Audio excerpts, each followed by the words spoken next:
All right, and we should be live. Welcome, everybody. My co-host, Chattanooga Ed, thank you for joining me again tonight. And special guest, Joel, from the Corvus Oscen YouTube channel. I appreciate you coming on. Thanks for having me. Absolutely. Sorry about the schedule screw up. That was, I'll take the blame on that one. That happens. Stuff to do timing. Yeah, and then you get East Coast, West Coast, and all that. But I do want to say thank you to Zen Ginger. Popped in with a $2 super sticker stating she was here quite some time ago. So thank you for that, Zen Ginger. And hello to everybody in the chat. I'm not going to go through all the names today just so we can optimize on the time with our guests. We're going to try something different. And if everybody hates it, maybe we'll switch back on the next one. But thank you all for coming. I do appreciate you. Real quick, if you're watching this on Facebook, you are welcome to come join us over on the YouTube channel where there's a lot going on in the chat there. So don't feel like you have to sit by yourself in the Facebook chat. The big thing that we wanted to talk about tonight, and I'll just go ahead and dive right into it, and we can digress from there, is I was listening to your show, Joel, was I guess a week or two ago, and you mentioned some environmental rollbacks on regulations and how, you know, nobody was really coming to you upset like they had been on some other things that were not as big of a deal. And that's when I said, well, I've not even heard anything about it. And I'm one that generally is beating the old drum, like with, you know, involvement in Project Piava. I'm trying to support that cause and documentaries, trying to make people more aware of pollution and what it's doing to the environment. So from somebody's perspective, like I tried to do some research on it and I couldn't even really find anything, Googling 30 different, you know, subjects. Can you let us know a little bit about what has happened there?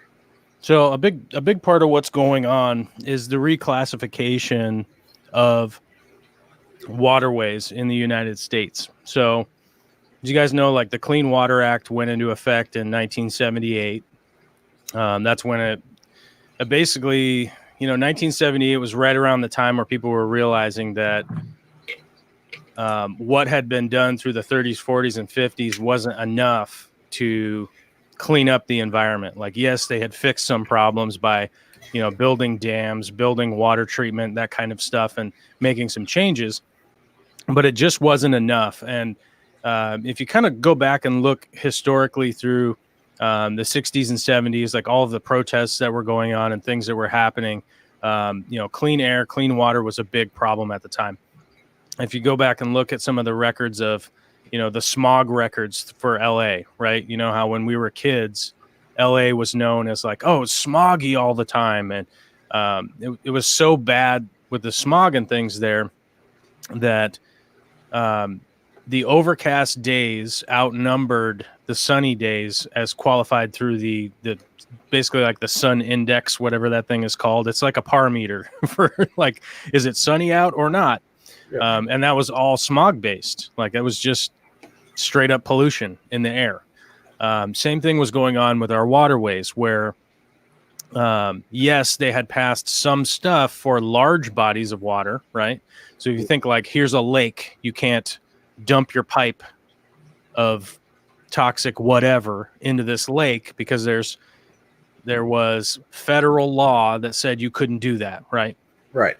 And then over the years, the federal law and the EPA has been expanding the waterway legislation, right, to decide what is an American waterway or not. Now, the reason for that is the science, right? You start to find out that wetlands drain into small streams. Small streams go into little lakes. They collect in little lakes, and then they go into the rivers. They go into here. They go into there, and right. All this stuff accumulates, right? So a perfect example of that would be the Mississippi River, right? Yes. How many states does the Mississippi River touch? Okay. Well, who's responsible for the Mississippi River? Is it just Mississippi at the end? Right. Like, are we supposed to just say, hey, Mississippi, clean up the river? And they're like, well, I don't know. Everybody in Chicago is dumping stuff into the river or whatever, you know? Right. I mean, I'm going to be wrong with what cities are on what rivers, but the point is that you basically get all the way down to the wetlands, and that's where the federal law was kind of stopping, is that anything that's not a wetland, anything that's considered less than a wetland area is just ground, right? Now, anything that went into wetlands then went further on down the line, you couldn't just pollute into those, right? Right. And something that would be an example of that within the fish community that most people were probably familiar with was when Dustin's Fish Tanks was digging up the ground to build his big fish greenhouse or whatever. I don't know what he named it or whatever. Mm-hmm. He got in trouble because he didn't have silt fences where he was digging, right?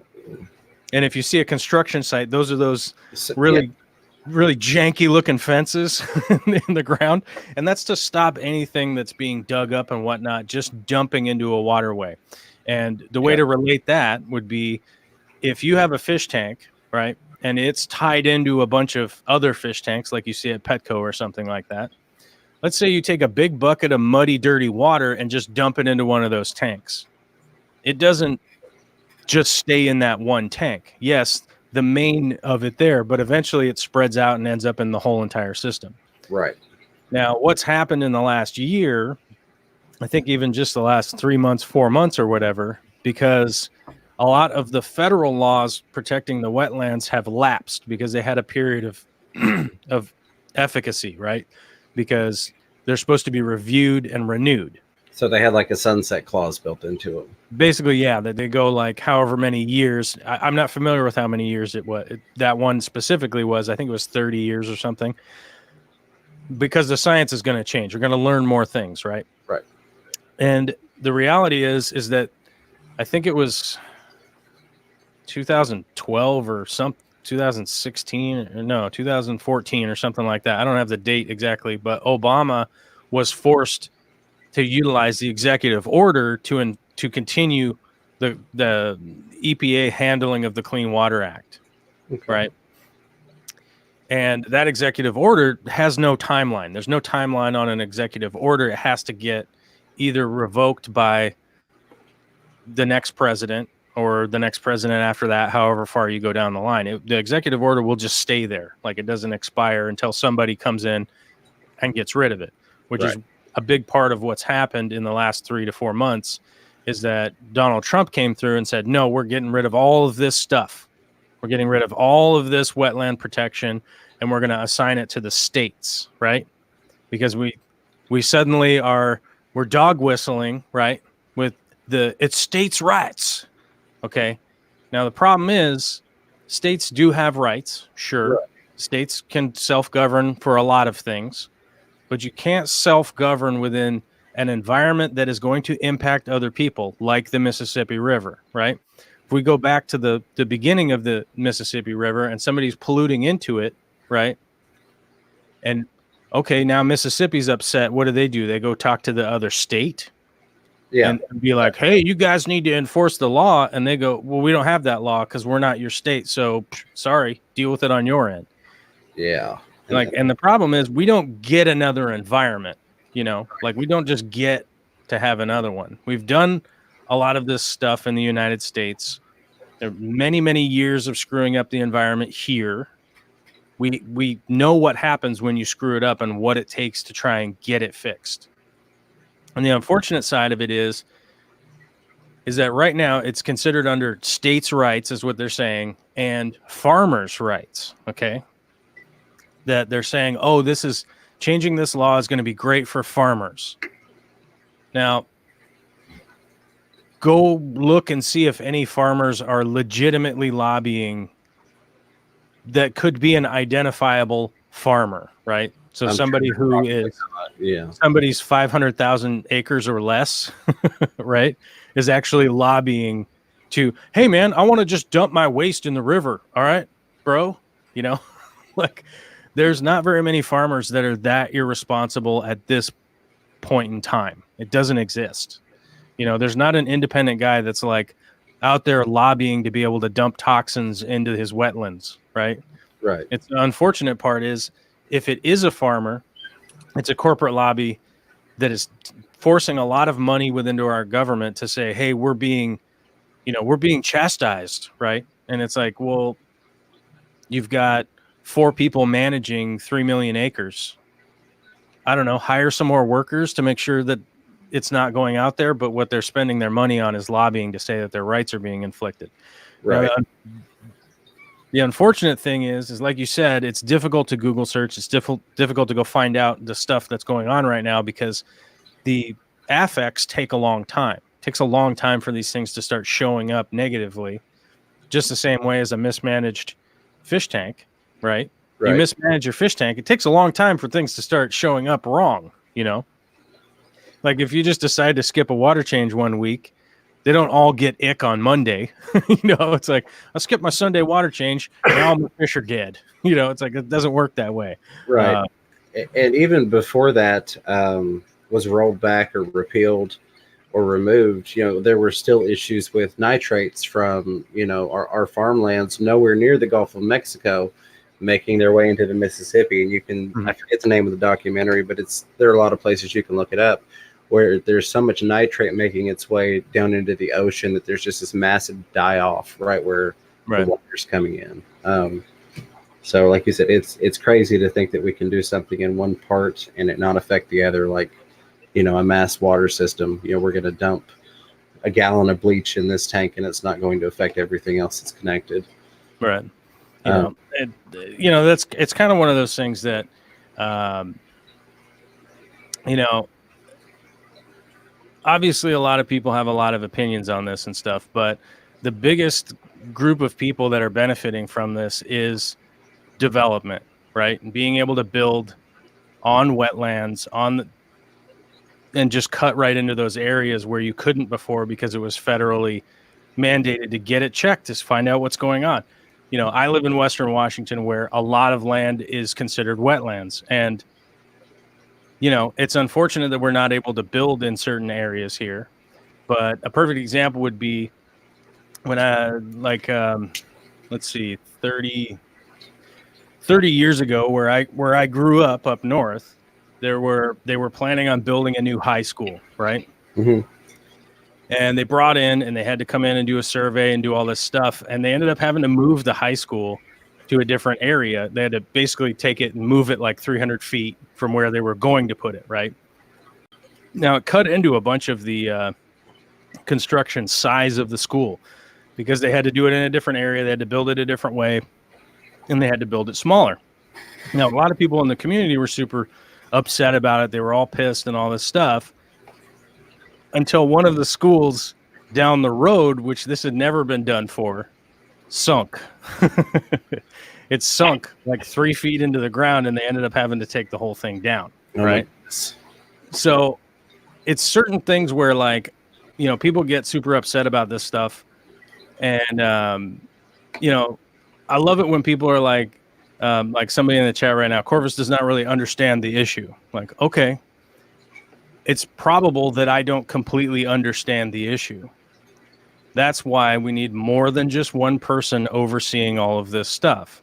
And, you know, one of the big problems is that, like I was saying before, the states' rights, okay, you know, states' rights to self-govern, whether you want to have 80-mile-an-hour speed limit, that kind of stuff, blah, blah, blah, that's all fine. But when you're talking about the environmental impact of everybody around you, you're inflicting on everybody else's rights when you're, you know, destroying what is around, and the impact is everyone else around you. You see what I'm saying? Where it's like, yeah, everyone has the right to life, liberty, and the pursuit of happiness. Yes. If you're destroying your land and destroying other people's lands, you're taking away their rights. So that's when you really start to get into this weird semantic argument of like, well, the state's got to be able to do whatever the state needs to do. Da, da, da. Like, okay, but you eventually get to a point where you're inflicting on other people's rights. And in the United States, we've had so many areas that were blatantly polluted for so long, and how long the cleanup had gone into it. You know, I've brought this up in my live stream a few times. Lake Union that you can see from Seattle. Like, you go up in the Space Needle, you look out one side of the Space Needle, you see the Puget Sound, right? Right. And by the way, the Space Needle slowly rotates. No, most people don't realize that, but it turns around really slow. So if you sit down and eat, eventually you'll go do a 360. No. But the one side, you look, you see the Puget Sound, you see the Olympics, right? You can walk to the other side and look out the other side, you see Lake Union and the Cascade Mountains, right? Okay. Now, Lake Union right there was so toxic when I was a kid, you couldn't even swim in it. There was no fishing signs, no boating signs. You couldn't do any of that stuff. And that's how toxic that water was. There was so much mercury in it that it would poison you from swimming around in there. Right. And that's in view of Seattle. Like, it's not like, oh, somebody's being sneaky way out in the mountains and doing some sneaky stuff out there. It's like right near downtown. Everyone can see it. You drive by it on the highway. And to that degree, also, Lake Union is what takes you to Lake Washington and to the Puget Sound. So the locks and the docks and all that stuff that go in and out, right, it passes out into the ocean. Yeah. We have something similar here that always made me laugh. I live in Knoxville, Tennessee, which is near Oak Ridge, the secret city. Mm-hmm. And there are all sorts of, at least there used to be, I haven't been to Oak Ridge in a long time, but you'd see all these signs for, like you said, no fishing, don't go in the water because they don't want you to stir up the silt and all that. Right. But my favorite thing was when you would see signs posted on chain link that was run through the creek or the small river or whatnot, and it would tell you that the water on the other side was contaminated. It's right. Like, okay, so it's contaminated on that side, but when it comes through this chain link fence, it's all good. Yeah. Gotcha. Makes perfect sense. I want to grab a couple things from the chat real quick. First off, before I get any further beyond it, Sand Creek Aquatics King. Oh, hold on a second. Where am I getting volume from? All right, there we go. Clicked the wrong button. Sorry about that. I started getting the feed in my headset a second time. Sand Creek Aquatics with the $1 super sticker with the sunglasses smiley face. Thank you for that, my friend. Mike from the Fish Tank Barn coming through with the $5 super chat says, Chip Jar, thank you, buddy. Looking forward to meet you at the big fish deal. And then we had one more. Let me see if I can find it here. Where did it go? It's not going to let me scroll down to it. I'm trying something new in the studio.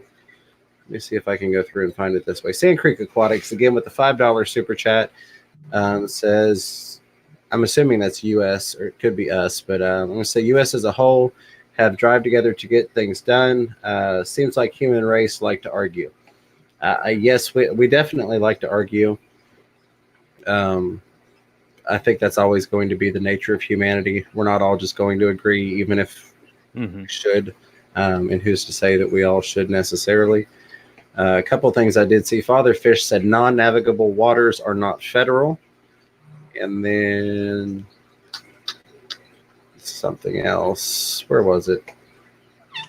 I can't find it. So yeah, so here's what I'm going to say. I have a strong feeling that you and I probably land on opposite sides of the political spectrum, which is why I wanted to talk to you on this. But I can agree with you in the fact that if you're doing something that harms someone else elsewhere, that you don't have the right to do that. Especially when it's not just, the neighboring state. It's something that, indefinitely, eventually has a global effect. So I can definitely agree with you there. I guess my big question is, how do we fix that issue? Well, first, I guess we all have to agree it's an issue, and I don't think we're ever going to get everybody to agree it's an issue.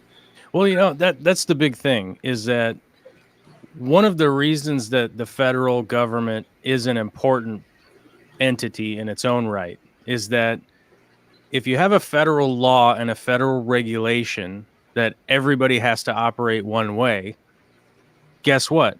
Everyone's operating within the same rules and the same, you have to do this? Okay.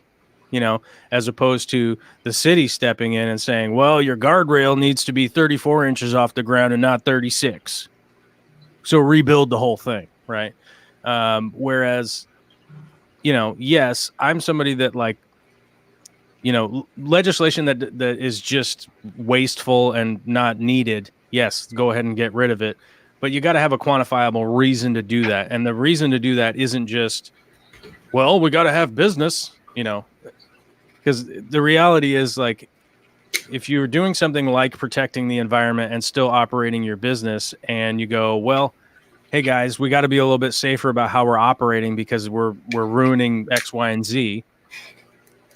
Not everybody just packs up and goes home, right? More often than not, we found throughout history, if we look at, hey, we got to do something safer. Oh, now everybody has to wear a hard hat. Well, guess what? No one does construction anymore because everyone's required to wear a hard hat and high visibility on the construction site, right? Everybody just quit and said, screw it. We're just not going to do this anymore. Fine. You're going to make me wear a hat? Well, I guess I'm just not an electrician anymore. Quit. Right. That's the reality of it, is that if we're doing earth moving, if we're doing excavation, if we're building large things, these things have to be done, because we know from history, if we aren't following the proper regulations to maintain the environment and do what we're supposed to be doing, there's catastrophic failure. Okay. Right. And here's something that I brought up that most people didn't, they probably saw a blip of it throughout the country when it happened, but the Oso landslide that happened here. Oso is a small town in Western Washington up north. It's a logging town. Everybody there is a logger, and the whole community was built, born, and raised around logging. Which, by the way, so was Seattle. Most people don't realize that Skid Row, the original one, is Seattle. That's Yesler Way downtown. Is Skid Row. That's the first one to ever. They call it Skid Row because they used to skid logs down the hill. That's how steep the hill was. They skidded logs down into the Puget Sound and then took them out from the Puget Sound on a boom down to wherever they were taking them. And Oso had always been a logging community. Of course, logging regulations came in that we're supposed to make sure what we're doing isn't ruining the environment, right? We can't just log everything because we need to make a little bit of money. Now, the whole entire hill behind Oso just came down one day. It destroyed all of the houses, the town. That you can drive up there and go look at it, and it is this monumental landslide, right? Now, I'm not trying to speak ill of the people from Oso, but that's a large body of people that fought against logging and stopping logging, right? Because we're all going to go homeless, we're going to go broke, we're going to go, it's all this stuff like that. The loggers are going to go out of business and everyone's going to be homeless and we're never going to have anything to happen, right? And then the unfortunate thing is, just a few years ago, what is it? There's like 4 or 5 years ago, the whole hill came down. 50 people died in the landslide. Houses are all destroyed. All the unfortunate death that happened because, well, the hill will never fall down, right? It doesn't matter how many trees we pull out of here. Everything will be fine. The hills won't fall down. That's what I was going to ask. Did it come down due to the lack of root system from the logging? Is that it's a combination of problems, but that is a big part of it, and like as pointed out in the chat, I'm not an expert on land erosion and the erosion factor from trees and logging and forestry and stuff. It's something I'm interested in, but I'm not an expert. That's why we have experts. That's why we have the Forest Service. That's why we have, geologists and all these people that are deeply studying this kind of stuff. And even people in the EPA, the scientists that work there are going, we need this stuff in order to keep going. Yes, we need to restructure it and figure out exactly what we're doing because the science has changed and we need to figure out like how we can continue moving forward. But that's the innovation of humanity, right? right? And to tie in with the fish tanking, the fish tank community, why don't we all just have under gravel filters anymore, right? Why doesn't everybody only have under gravel filter, right? Because there's different types of filtration that are going to work better into other systems because of innovation, right? Correct. And like that's basically our job as humans, right? Like no one understands why. we're supposed to be innovating and making changes and improvements on stuff, but we're driven to do that. And that's what humans are driven to do for whatever reason.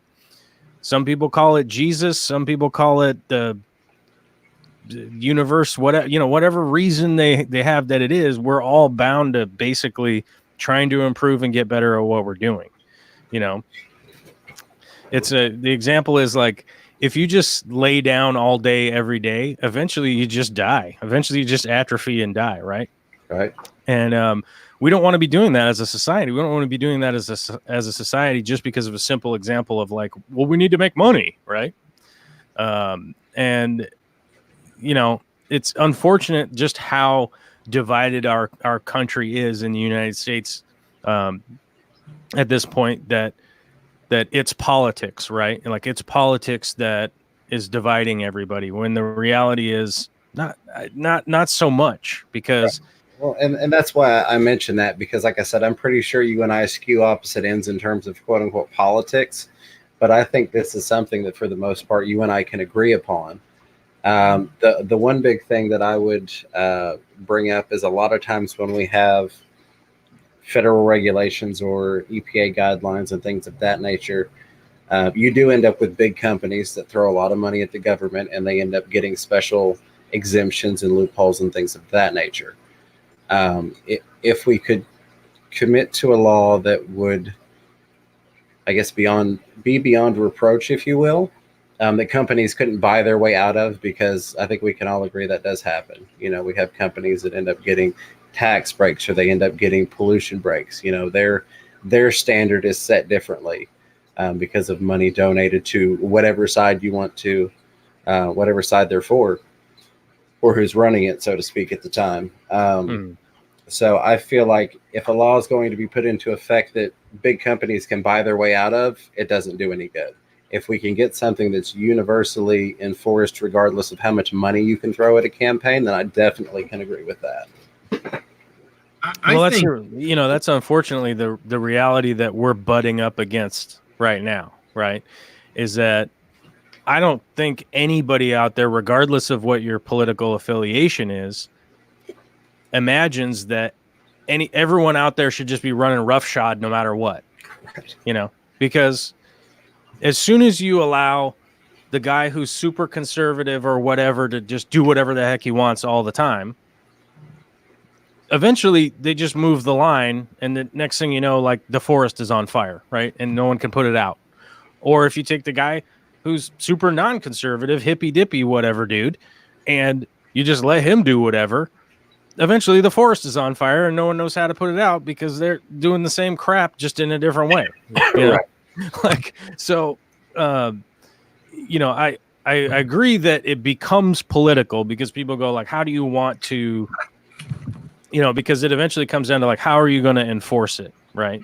And one of the big problems we have right now is that we're losing most of our union rights. We're losing most of our, security in the fact that, our country is spending trillions of dollars, and most Americans aren't even remotely as secure as the people were in America 50 years ago. And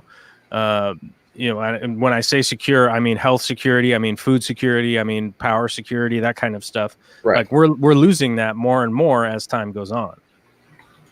No, I want to hear what Ed was going to say, because I kind of cut him off. I didn't realize I was cutting him off, but I did.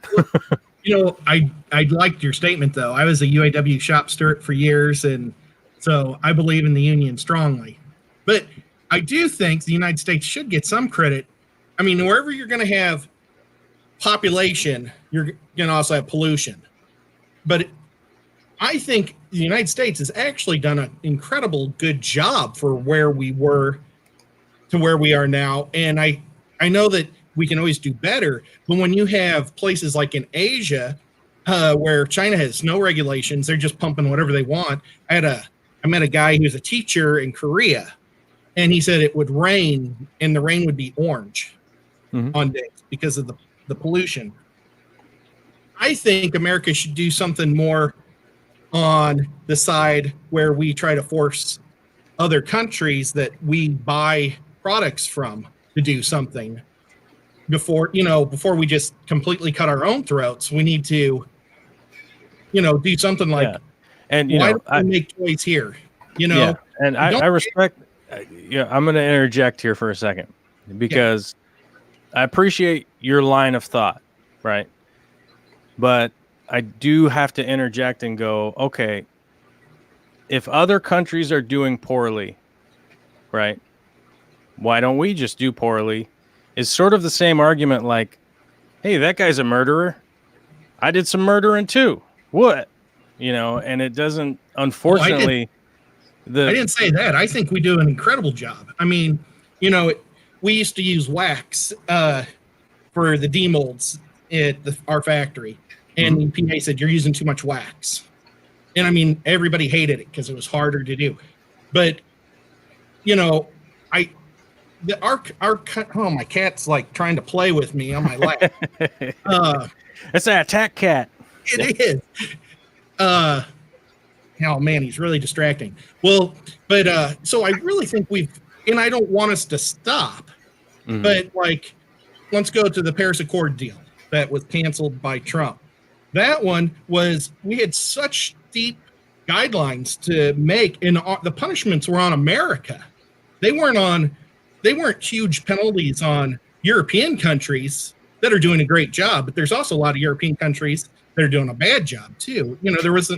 It didn't make sense for us to we're always taking the brunt, and I don't think that's always necessarily the way we need to look at it. We need to look at how can we try to focus on, making it global instead of always just a country thing. Right. And, you bring up the Paris Accord deal, and, the reason for that is that Iran is a lot like America in the fact that they have a multifaceted economy, right?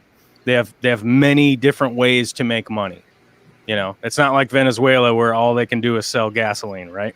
Or sell oil. They're a lot like America. They're very spread out. They have a large population, so they're like 90 million people, right? Which, in the terms that we talk about in the world, it's like 90 million is a lot of people. Just because America's 350 or whatever, it's like it's still a lot of people. And the problem is mainly with Iran's government, right? Is that the small group of people at the top are holding power over the people there, right? Now, realistically, the safest way for them to be giving power to the people is nuclear reactor. Whether people want to argue yes or no on nuclear power, okay, I get it. But the situation that they're in is that, and we had to stop them from enriching uranium to have another nuclear power in the world, right? The only people that were being affected negatively by what was in place previous to that are the people like you and I in Iran. It's like us three in Iran would be like, we're poor, we don't even have a sandwich, what's going on? And all the people at the top there are still eating lobster and caviar for dinner and lunch and breakfast and gold flake on everything, And so the reason for that was to take some of the brunt off of the people of Iran so that there would be an opportunity of an actual uprising of the people there, right? For the people to make a change. It's the same thing when you see videos of people in Peru polluting the river, right? Right. And we go, they're throwing all their trash out and stuff. Why should I bother with recycling here? But it still comes down to the same argument of like, well, those guys are murderers. I should just be able to do some murdering too. We want to change and do and create here, better processes of doing things, better interaction with the world, creating new technology to move forward so that technology is affordable for other countries. It's, whether we want to get mad at China here, there, or the other thing, a perfect example of that is here. So the federal government has decided to get rid of the EPA regulations against, wetlands and watersheds that are smaller. They basically releases 60% of the federal regulation. 60% of the waterways just basically got, okay, never mind. Those are for the state to regulate, right? But why is it still the federal government involved in the money side of creating sanctions and taking away the market from the farmers to make their own money in their own already, regulated farming market, right? That they're like, well, you placed all these sanctions. Now we can't sell any of our sorghum. We can't sell any of our wheat, rice, the stuff that they've harvested. It's basically just sat there, which created a $29 billion deficit with the farmers. The tariffs replaced that, but that's all our tax money. And why is the federal government involved in that end of it, right? So that's my argument is like, okay, then the federal government and the president, executive branch specifically, needs to give up. If you're going to say, hey, we're not doing the EPA anymore, then guess what? You're not doing the money stuff anymore either. Because where is all this money going, and why is it going over here and being taken from here and given to those guys and stuff?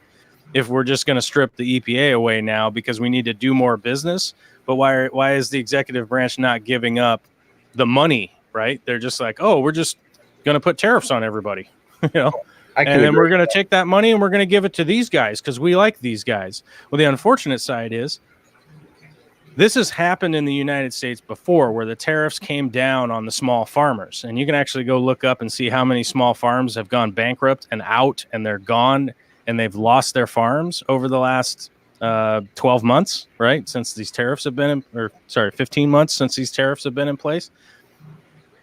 What ends up happening, right? The small farmer goes bankrupt, can't afford to pay the bank. They get kicked off their property. Guess who comes back and buys that bit of farm? The corporations. The giant corporation that can afford to do it, that's got a giant subsidy from the U.S. government, right?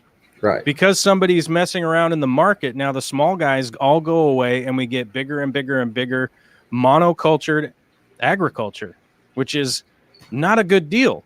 The biggest oil spill on U.S. land came from one of those farms from a pipeline that was just open on this guy's property. 890,000 acres was being farmed by, check it out, one guy who only had 7 seasonal employees, which means like 9 months out of the year, he didn't even have any other employees. He was just out there like, yep, there's all my wheat going off into the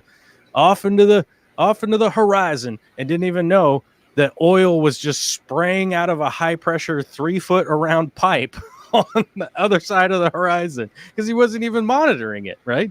And we can't just allow the giant corporations just to take our food. And then what do we do with our food security? Is like, we don't have food now.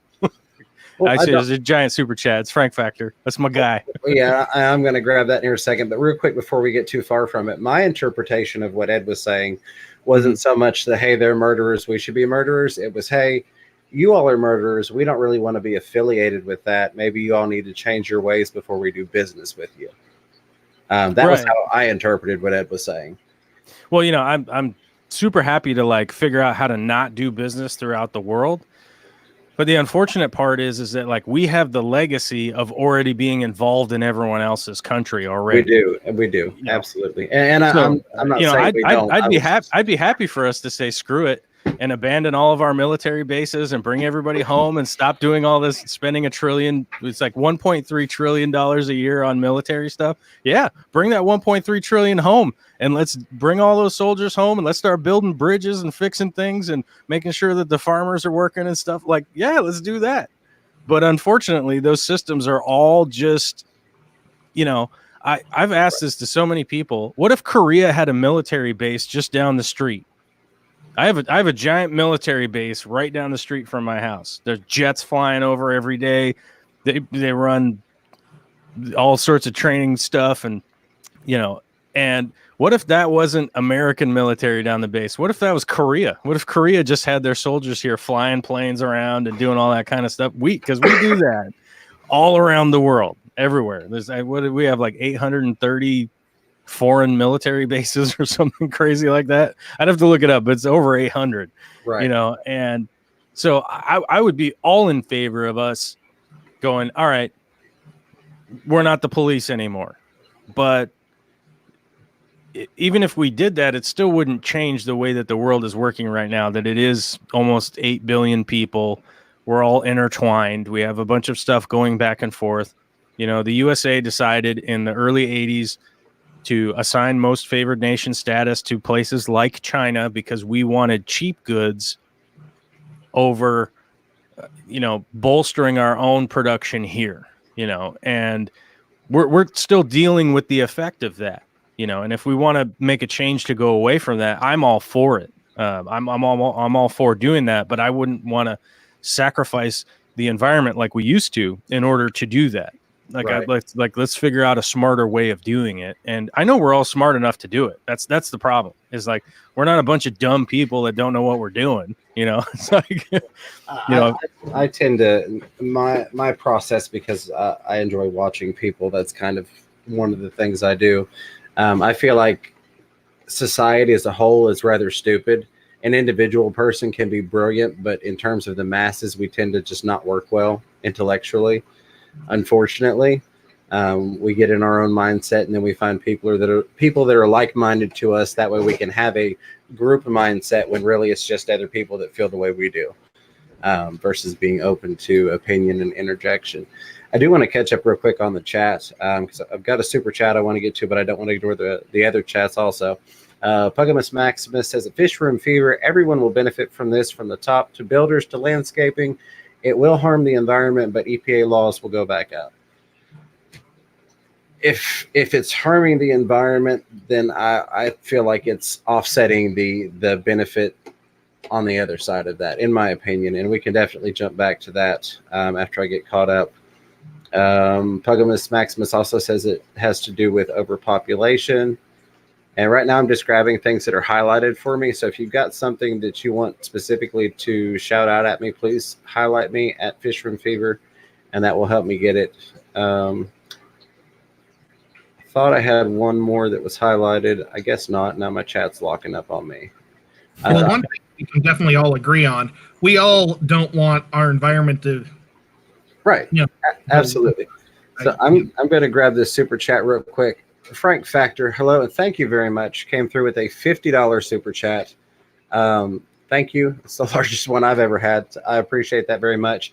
Says it's not about who's right or wrong. It's about talking through the issues out like you fine gentlemen are doing what's best for the environment, and ultimately ourselves is what needs to be done. And it all starts with open conversation. I agree 100%. And that's part of why I wanted to have this talk. I know it's going to upset some people's feelings, and that we may not all have the exact same perspective. But if we can't even come to the table to talk about it, how in the heck are we ever going to figure it out? Right. It's too easy to stay in your own group's mindset versus going, oh, well, that guy doesn't see things the way I do, or he's from a different political, spectrum. I don't want to talk to him. He's wrong and I'm right. So yeah, conversation is definitely something that needs to happen more. And then Pugimus Maximus also says at Fish Room Fever, if everyone is so concerned about the environment, we should stop buying and stop accepting money from Amazon. They have been wrecking the environment. I don't, if the government has been doing it, I don't know about it. Please educate me more. And it doesn't necessarily have to be in the chat if you don't have the stuff. But if you find information and you want to send it to my email, which is up on screen, I'd be happy to look into it. I know there's a lot of like illegal gold mining and things like that going on down there. But if you have other things, please send them to me. And then Chewy LTD says, in today's world, though, it is happening in Canada too at Fish Room Fever. And then we've got Fishy Fun 57. Sorry, Fishy Fun. With the $10 super chat, says, thanks for addressing a tough topic. Humans are too short-sighted. People are addicted to cheap goods, which ends in the trash. I think you're absolutely right. I gave a brief my thoughts on the things that were brought up in the chat. Thank you again to the super chatters. If either of you would like to jump in and address the things that were commented in the chat, you're welcome to do so. One thing, it doesn't really apply, but I just want to get it out there before we end this, is Dr. Black has asked us, or is it Dr. Black E? I don't know. Dr. Black 66, yeah. There it is. Is going to be having a special auction tomorrow. His girlfriend, Sarah, she's an amazing artist, is going to be doing one of her fun auctions to help go to some fish show somewhere in Australia. And, we just wanted to mention that. Do you know what time that is, James? I do not, but I'm sure somebody will drop a link in the chat, probably the Zen Ginger, if I had to guess. Yeah, Zen, if you could pop the time of Blackie's auction, that'd be wonderful. Okay, let's go back to I appreciate, because honestly, I had forgotten, which is why I asked you to remind me that we did that for Blackie there.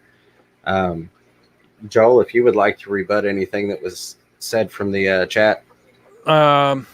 Well, I don't necessarily have like rebuttals for anybody, but you know, I'm always happy to talk about stuff. That's, you know, that's why I'm here. Right. And I know that, like, you know, my viewpoints are different on certain things, but like Moonstone said, as a military mom, I appreciate the sentiment, Corvus, but I do think we underestimate the evil in fabric of some of our foreign cultures. We do need a military. Now, I 100% agree with that. We do need a military. There's some characteristics of the United States that we don't necessarily think about because most of us aren't old enough to remember when they were happening, right? I was talking about it on my live stream the other day, but I don't remember exactly which stretch of the Ohio River, but the Ohio River used to be so bad with human waste that the first top 10 to 12 feet of it was human waste and industrial waste, right? So think the top 12 feet of the river backed up into town was human waste. It's not, you know. Yeah. So like we don't recall that. That was before us, right? But that happened in America. That stuff happened here. The same stuff that's going on in Peru happened here. Like the United States used to be really trashed. Okay. Now it's not a matter of going, we just need to not regulate and let people do the thing and they're going to figure it out on their own, right? But we need to have systems in place that allow people to figure it out on their own, but make a better and simpler decision just because we're going to prevent stopping doing the thing before it gets done, right? Right. And I don't know if that whole, what I was saying makes sense, but to tie it in with the military used to have two departments. It used to be Department of Defense and the Department of War, right? Right. Now, the Department of War was basically the mainstay of what happened after World War II. The giant infrastructure and all the factories and all the stuff that went in the Department of War, and they went, you know what? We don't really want to get rid of that. How do we not get rid of that? Well, let's just call it all the Department of Defense. We'll just lump it all in there. We'll just call it Department of Defense because we're defending ourselves. And it's like the Department of War used to go like this. It used to have a budget that went up and down and up and down, and it would get cut, and it would just stop. And eventually the military-industrial complex just ramped up to the point where they couldn't cut back on it anymore because it was just so big that, you know, you cut $100 billion out of $700 billion. It's like, yeah, we made some monumental cuts, but it's easy to just put those back, right? So right. I'm all for having a military and having a strong military and all that stuff, but having $1.3 trillion a year spent on the military, to me, you know, personally, we're not getting a lot of return out of our investment. You know, tons of people have argued against me regarding that over the years, so we don't necessarily need to argue back and forth, but I'm just expressing that we are spending a monumental amount of money just policing the world and occupying spaces throughout the world. You know what I mean? So, and the reason that it relates to this is that they're slashing back stuff that put us to the point where we are now, right? Stuff that got put in 40 years ago that could stop people from just dumping their mining tilling, right, into the river.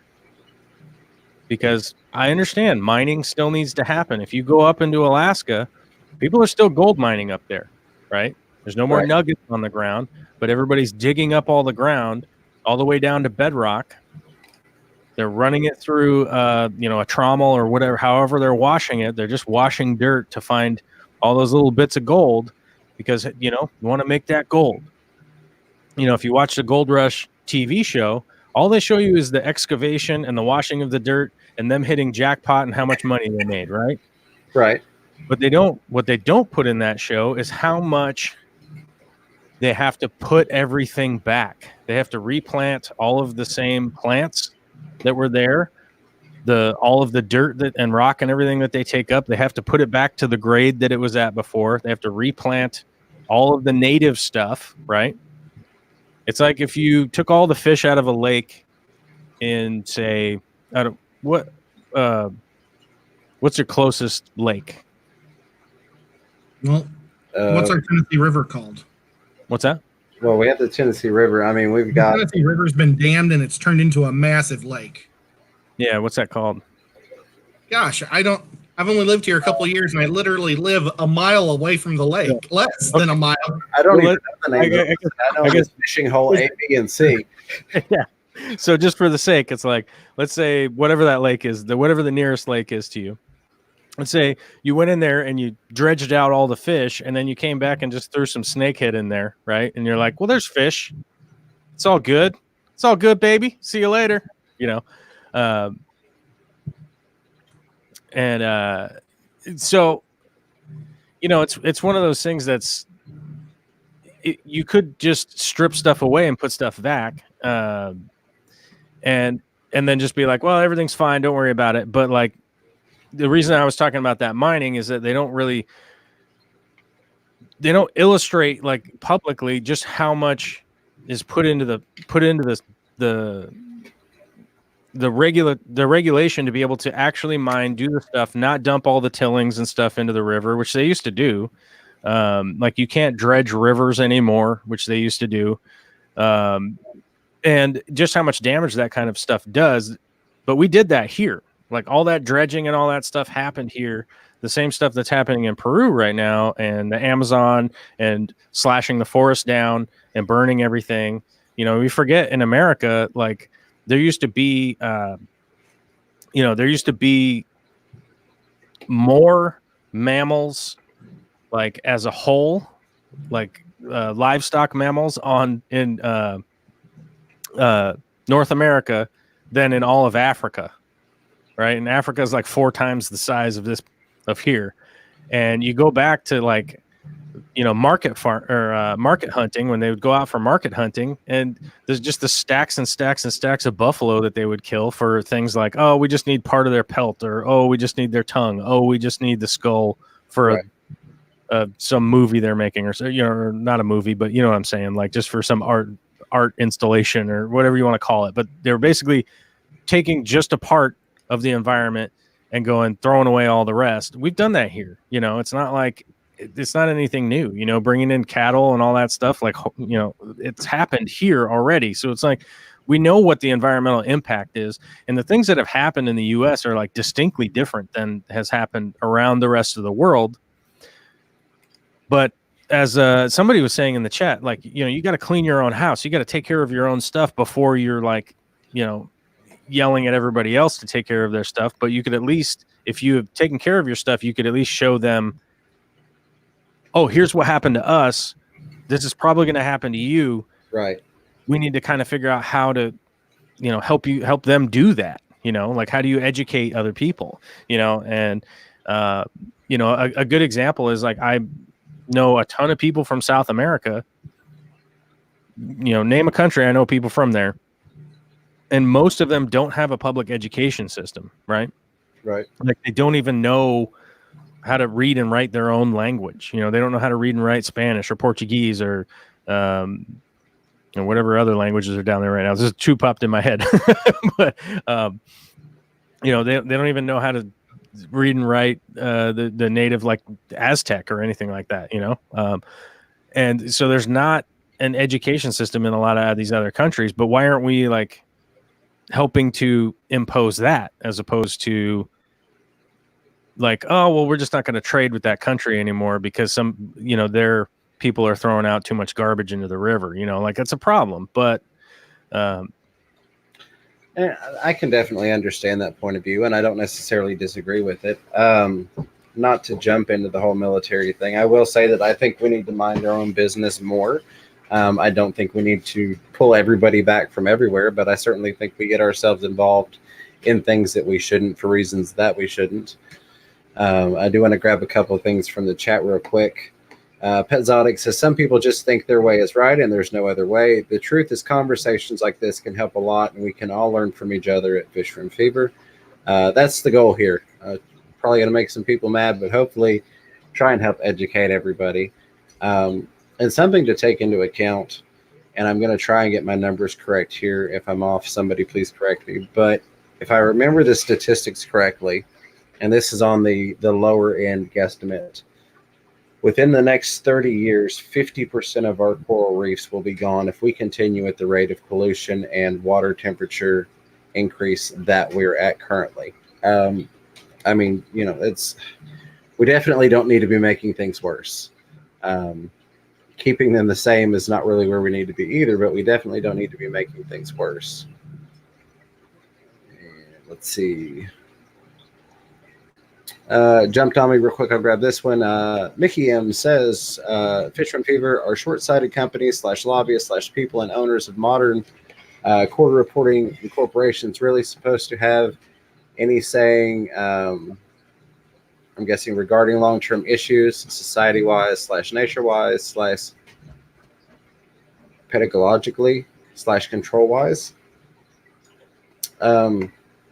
I think, like Corvus mentioned, as we evolve in terms of science and we learn new things and we find out, hey, we're doing this and this is screwing this up, and maybe we didn't know that was happening before, that we should adapt. I almost said adapt and overcome, which close enough, but we should adapt and acknowledge that there are things that we need to control. The flip side, I don't think that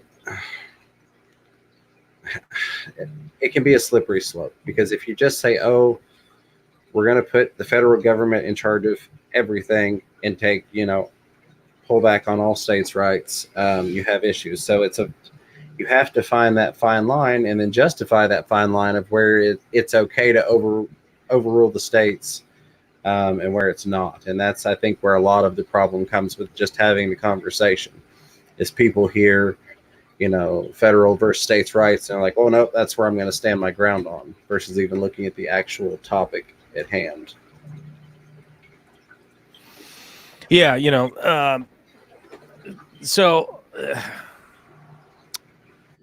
yes, I understand that, people get upset about big government, right? That's more or less your right. big, I'm not to put words in your mouth, but that's more or less like, oh, we don't need this big government like doing all this stuff, right? But we also need to manage the fact that there's like 350 million people here, and just hoping that each little state can hopefully figure it out on their own was already tested here, and it didn't work out. Right. The thing is, like, I'm happy to go, okay, how do we, potentially shrink the government or whatever we're going to try to do. But more to my point is, how are we going to help the legislative body utilize what they have, the resources that they have, to do the things that we want them to do, right? And a big part of that is being able to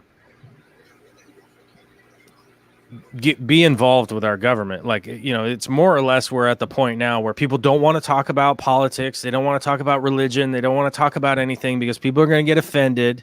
Right. People are going to get mad. And the problem is, like, people get mad and then they become offensive, right? It's not so much that people are offended. It's that if people start having a conversation about something, people get offensive and then they get offended, right? Well, then somebody else gets offended across the room, right? like, what are these guys yelling about over here, right? Right. And I'm not anti-big government. I just feel there are certain things that I don't want the government overruling the state on. I think the point you mentioned earlier is somewhere that I can agree that we could probably all find common ground, is when it's affecting outside of your state. So case in point, and dear Lord, this is going to upset some people, but this is a really good example that comes to mind. My state's Second Amendment laws vary from the states around me. You know, I'm sure we've got much more lax. I know we've got much more lax laws in California. I'm not really familiar with Washington. I wouldn't want the government to come in and say, well, we disagree with you. We want to lean more towards the way New York does things and put that to a federal level. Right. Whereas you've got something, or we've all got something like the environmental issues that are impacting outside of my state. I can agree with you that we need something at a federal level that does oversee it, because it's not just affecting us here. Well, it's like where the Second Amendment comes in. Like, I mean, I can go grab my AR that I built. That's right on the other side of it's on the other side of the light, whatever you call that light that's shining on me right now, the video light, whatever you call it. You know, like, I'm all for, you know, people being properly armed, properly trained, knowledgeable, knowing how to use it, access to good ammunition, that kind of stuff. But there also is a point where there has to be some kind of line that, like, dude, you just went too far, right? You know, I can't borrow my cousin's. He's got a 5-round 50 cal semi-auto, right? That is the long range sniper rifle. It's a monster of a gun, but he has his federal dealer's license, so he can own and operate that gun if he wants. So there is a line in the sand that kind of makes sense. I can operate that gun too without a federal firearms license. You could not on semi-auto or whatever it is, like the multiple, whatever the hell it is. Yeah, they don't make if you're talking about the Barrett M50, the machine gun version that like gets mounted. Yeah, those now I could technically own if I paid enough money for it. Right. I get where you're saying, and I didn't mean it to turn into a gun thing. I just meant that was it's kind of locally based. One of the examples that I would utilize is, like, if you have 60 broken down cars in your front yard, right? Right. Eventually, you're doing something wrong, right? like it's not out of the realm for you to own 60 cars, right? But how are you really maintaining, taking care of, or operating or utilizing 60 vehicles, right? Right. And that's where the question comes into me, is like, obviously 5 guns is not enough for people that are collectors, right? But 900 guns is kind of like, what are you doing? You know, like, there is a point here where, like, these guns are going bad. You know what I mean? Like, they're not being oiled, they're not being serviced, they're not being maintained. There has to be some kind of regulation, like a bazooka. You can't just go grab a bazooka tomorrow and go shooting it off, you know? Like, there's a point where you're like, it's too much, right? Now, AR-15 is a stupid gun, you know, but, like, there has to just be sensible, normal nonsense. Get some background checks, figure out what's going on. If you're going to drive a car, you have to have a background check and go through a test, you know? And as far as, you know, you have to pay to take your test for your car. Yes. My thing is, all of that gun training and the testing and stuff should just be free. You should be able to, as an American citizen, go take your gun training classes for free. Get your test. You are adept. Okay, cool. Here's your thing. Get out of here. See you later. Because that's the big issue with a lot of that stuff, is like, well, if you're going to have a license for your gun, well, how are you going to get it? Well, it should just be, hey, it's our Second Amendment. We're going to train everybody. Everybody knows how to use a gun now. And it's like, okay, you know. Well, but since we've gone there, I think a lot of the country, at least in the middle, we don't want necessarily big government, because we want our rights, because we look at what's going on in California, and we don't want California's, because they have such a big voting power, we don't want their rule to come into our land, or into we don't want to follow their laws in just about everything. Mm-hmm. I mean, every step of life is opposite of what a Tennessee person would live. And I just came to Tennessee from Missouri. Missouri is a split state. I mean, well, it's split. It's always been split. Half Democrat, half Republican. And then I came here, and this is pretty much a conservative state. I always thought it was just a hillbilly backward state. Nothing personal, all the Tennessee people. But it's an amazing state. I can't believe how good of a state this is. They offer health care. It's called 10 Care for people that like work at McDonald's and things like that so they can get insurance. They offer college education for anybody who's lived here like 3 years or went through their high school system, or if they're a certain age. They offer like free tech school and college. They do a lot of things that are traditionally not conservative.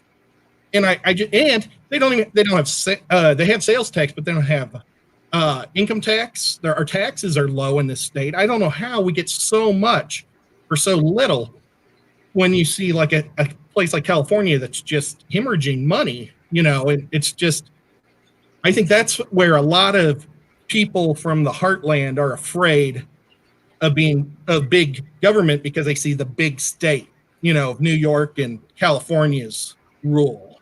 And, and maybe Trump was, probably trying to feed to the heartland people that give him a lot of votes when he did the stupid thing for the environment. I want to make the environment as good as possible. Absolutely. But another difference between all I can do is compare Tennessee and Missouri. But in Missouri, you get pulled over all the time because the tickets are a tax thing in there. I mean, I got a $2.50 ticket for a burned out tail light, and I thought, well, $2.50, but then it was a $49 court fee. So, it's just how Missouri's just broken, how it collects their money and how everybody's just miserable. And here, it's just so much more relaxed. I love this state, and it would just be a shame to lose their rights. And I think that's what people are afraid of.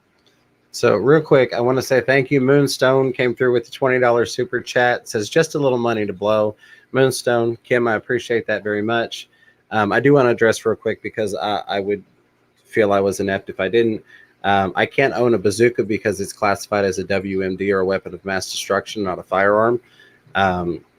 Anything like the full auto, like you're referencing, I can still own those as long as I pay the appropriate tax stamp. And I'm willing to spend the large amounts of money required to gain one. I don't feel, from my perspective, that there should be a limit. As long as you're mentally healthy to own a firearm and there's nothing excluding you from owning a firearm, I don't feel that we should be putting a cap on it. I think the whole why do you need that or why not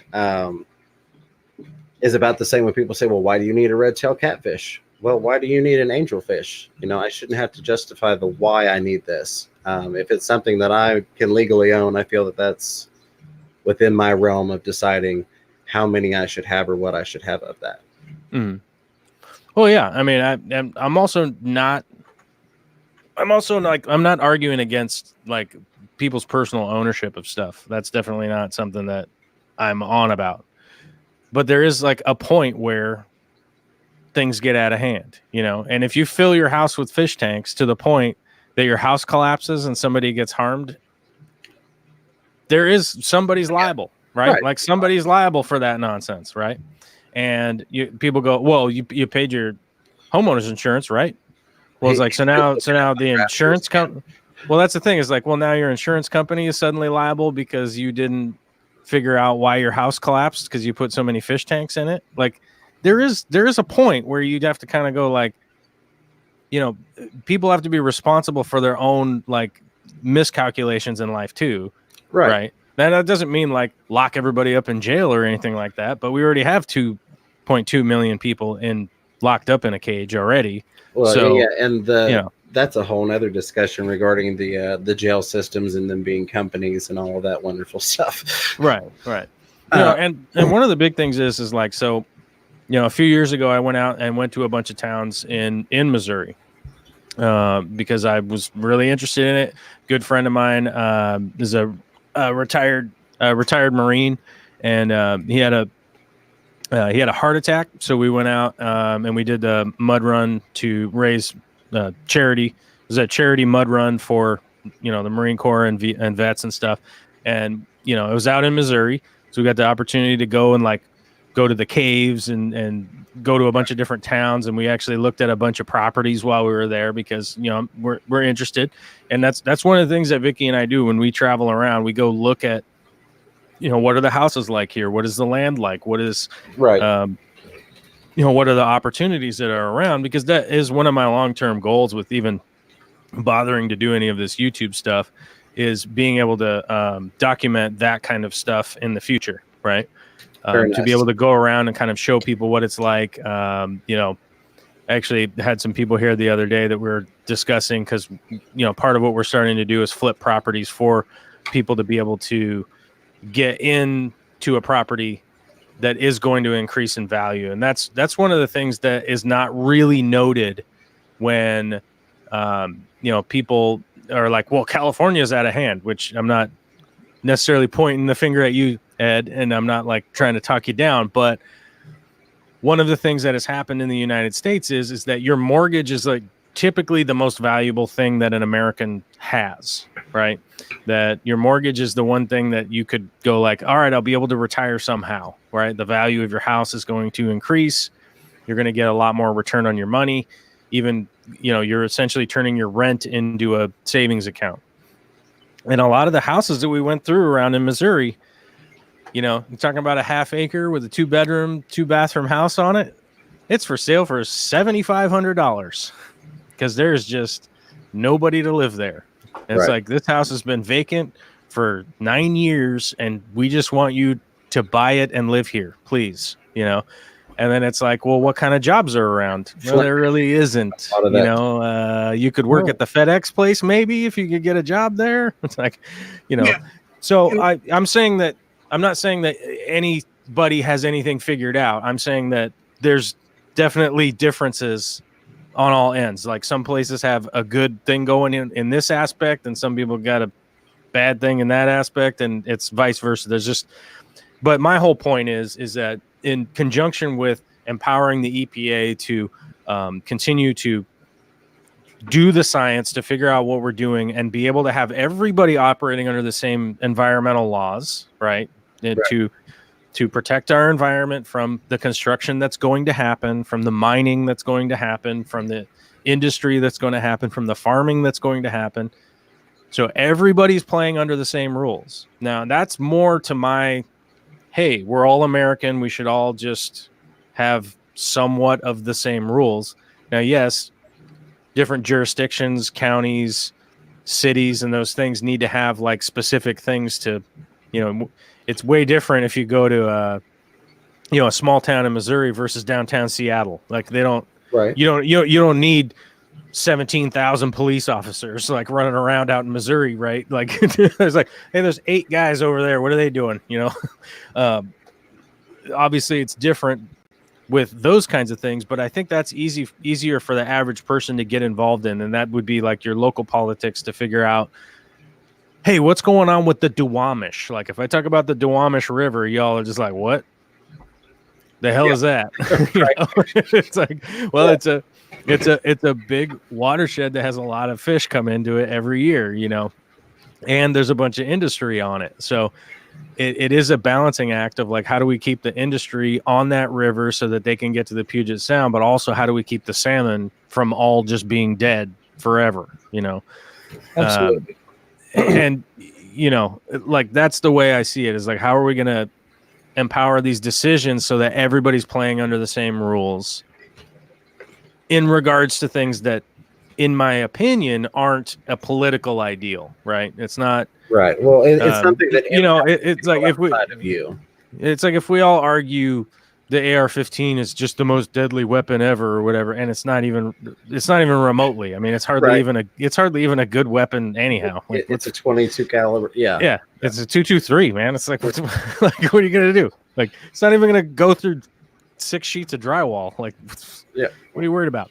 Anyhow, but there is a point where it's like, well, maybe 500 guns and over, you got to get some kind of permit or something, so we know that you're keeping an eye on them. You know, it's the same thing as like if you get 500 fish tanks in your house and it collapses, and you know your mother-in-law dies, right? Like, what do we do now? Somebody should be to some degree liable, right? Right. So you're not, and let me correct, because I was taking your perspective when you said, well, there's a point when it's too much. You're not looking at it from the fact of, I don't feel that an individual should be entitled to that many. It's more, if you're going to have that many, you need to own them responsibly and not write it off on the insurance that, hey, these, you know, these got corroded or whatever because they weren't maintained. Well, right. Yeah. And that's my opinion, is that it's like, hey, look, if you're just an average person doing an average thing and you're just, the same thing is, I can't carry my pistol into the movie theater, right? Unless I have my CWP with me, right? Like, I gotta have my license with me if I got my gun under my jacket. Right. Right. Well, it's like, like, okay, there we go. All right. Now we got to figure it out, So, right. And I will say, I am one of those people that will die on the sword of the Second Amendment. But we had something go through last year in Tennessee, which was you could now legally open carry without any training whatsoever. Huh. And I'm not necessarily a fan of that as much. And I'll share the polar opposite, and you'll probably disagree with me, but I feel that the Second Amendment covers that I should be entitled to own anything that our government owns, because that was the purpose of the Second Amendment, was to help protect us from tyrannical government. Doesn't mean I should be able to afford it. That's on me to gain the financial means. Right. But I'm to that extent. That being said, I don't feel comfortable that anybody can now open carry into Walmart and see something in progress and just start shooting while my family's in there and they've never fired a gun in their life. Right. Yeah. I mean, that to me is like, if you're talking about, like, in air quotes, like big government, it's not that the government's telling us what to do. It's that we all agree as a society that there is a limitation. Like, okay, let's take a parallel here to guns that isn't a bunch of cars on your front lawn. Well, let's take a parallel here to, if normally I drive, I wouldn't smoke on stream, but we're demonetized so far at this point anyways that I'm going to go for it. Are we? Well, hey, Frank Factor already paid $50. It's fine. So, the thing is, like, if I take my 18-wheeler out onto the freeway, right? Right. And I don't have my CDL, I'm endangering other people with just the ownership of something that, hey, I bought this truck, I'm driving it around. What? Correct. And actually, that's to me where it's like here. You have to get to a point where you can figure out what it is, and like where we all just sort of agree with, like, okay, let's not go beyond that without making sure that, hey, this guy knows where all 500 guns are, or whatever the hell it is. You know what I'm saying? It's like, it's not a matter of like, hey, you can't have a machine gun, because I'm like, why not? If the military guys down the street that are 18 years and 7 months old, have one right now, I would like to be able to shoot back if one of them goes nuts or whatever, so it's not a matter of like, let's just take it all away. And to me, it's also not a matter of like, let's just take away all the industry or anything like that. It's that if we have the science that we know doing certain things to the environment is going to ruin it, and it is going to end up with some kind of loss of life, right? And a perfect example of that would be lead in the gasoline, right? Right. Most of us aren't old enough to remember how many people freaked out that they were going to take lead out of the gasoline, the catalytic converters, and freaking out about all this stuff, right? And the monumental amount of pollution that lead and gasoline caused, not to the environment even, but just to humans. Right. Like, when you breathe in lead fumes, it makes you crazy. Yes. Like, and it will make you do irrational things. And we were basically giving a drug to every person in the world, and makes them aggressive. It makes them impulsive, makes them rash, and it's like, now go out and drive that car whilst breathing in the lead, like, it's a wonder, and it's a wonder why we go like, oh, wait a minute, people chilled out as soon as we took the lead out of the gas. What happened?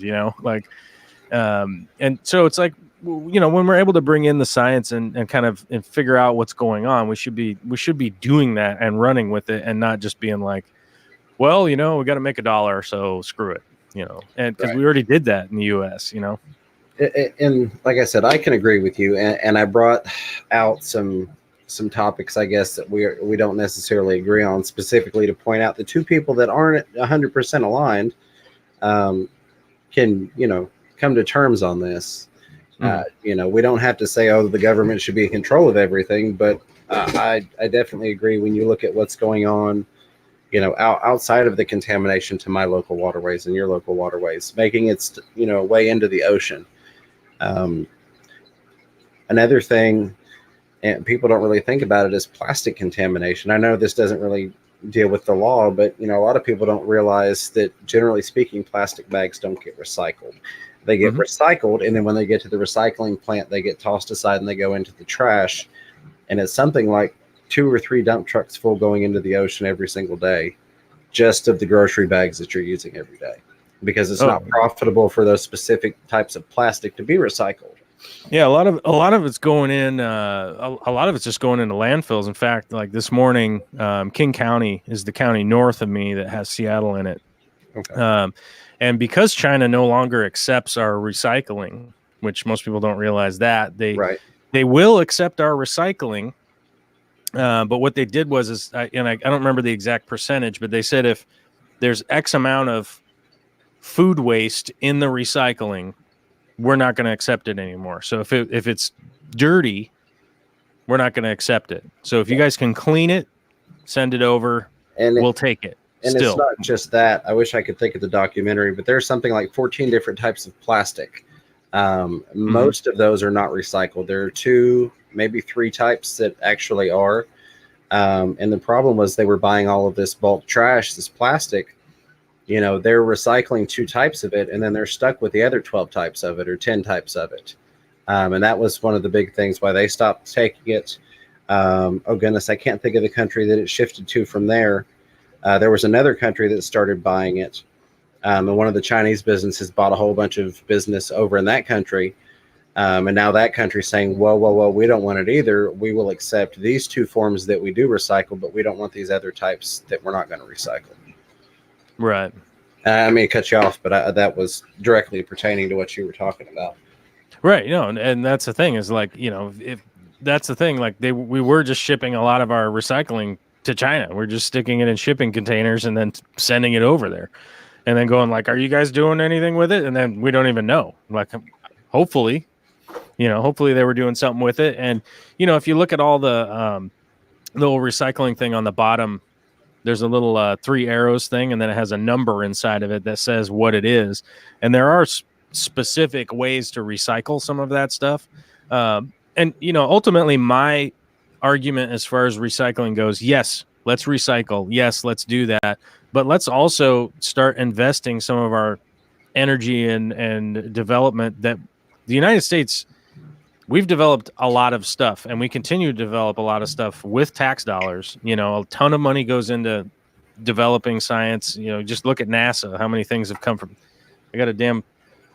I'm talking to you on a computer, on a camera. I got a computer right here in my pocket. This is more power than I think Nixon had when he was the president of the United States. More computing power. Absolutely. So we develop a lot of technologies, and I think realistically, we should be developing stuff that just cuts that off so that we're just not producing as much waste from the get-go. Now, I don't know how that gets done, and I'm just a guy who's here talking about it. I'm not like, oh, I'm starting my business tomorrow, guys. We're going to, I'm literally just somebody going like, all right, but we do know, like with the EPA regulations, that construction is going to happen, and we should have that stuff in place. A lot of the stuff that got pushed back related to this EPA executive orders that were going in were related to, so they cut off the union rights for people that are working contracted for the government. So the government contracted employees are not allowed to unionize anymore. It's like 750,000 people that aren't allowed to continue to unionize, which is nuts, but that it is what it is. And that combined in with the offshore drilling stuff, now they don't have to get as much pre-inspection before the off drilling equipment goes out in regards to the big oil spill that was in the Gulf of Mexico, right?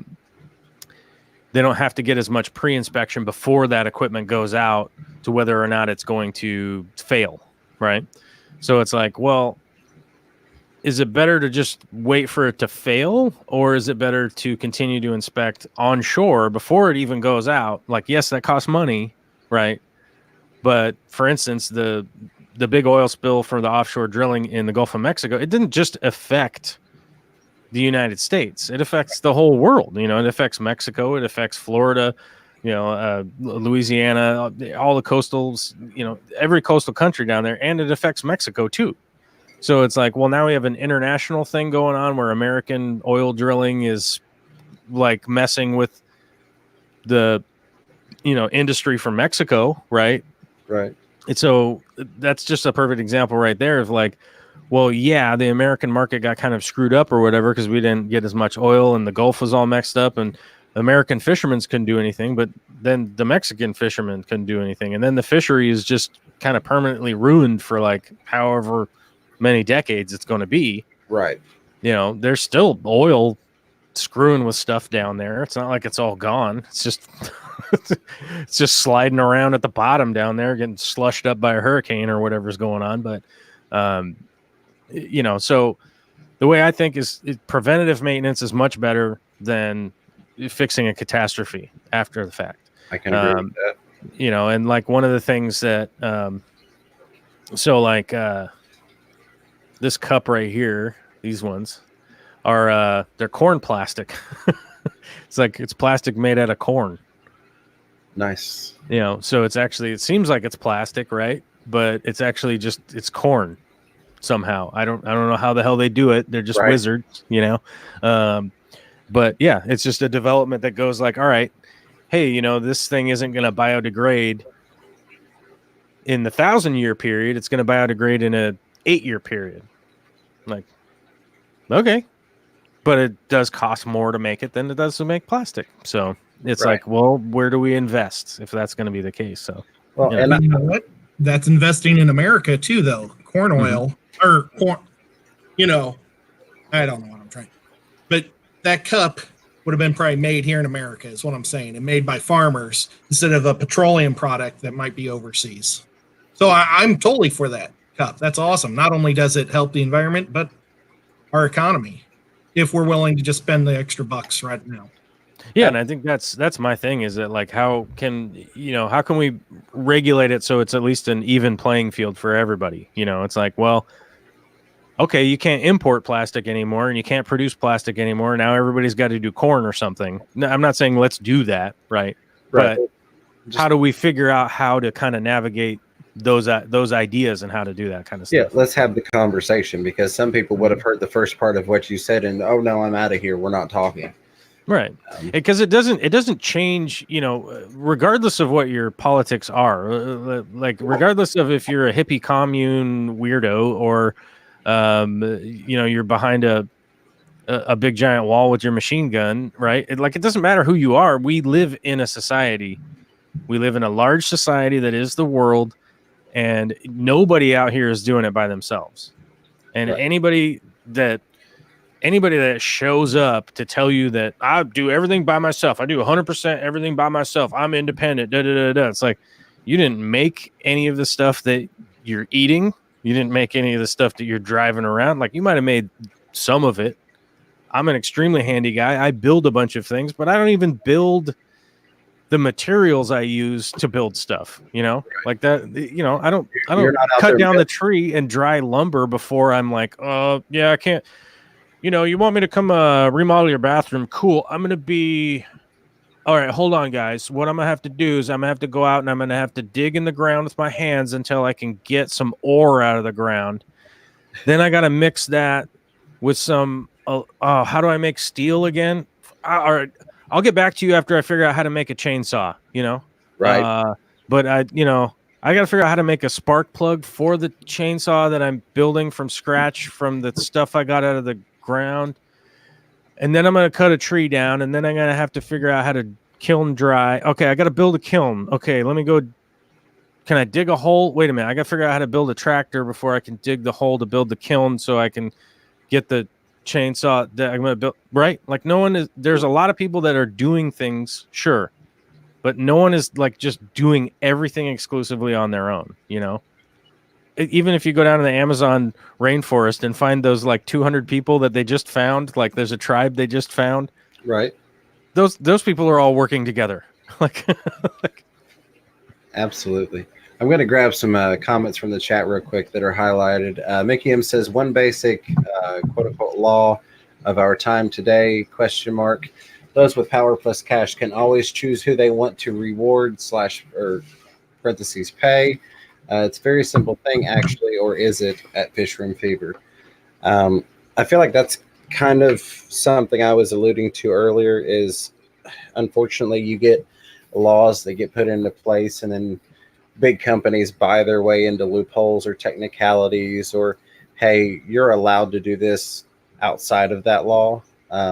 So I definitely, in my opinion, will say that money can definitely buy you loopholes, technicalities, however you phrase it. You know, and honestly, to me, like the big argument around that stuff is it's pretty cut and dry for direct democracy, you know, if that's the reality, because we see a lot of money influencing individuals realistically. And you know, whether it's Nancy Pelosi or Mitch McConnell, right?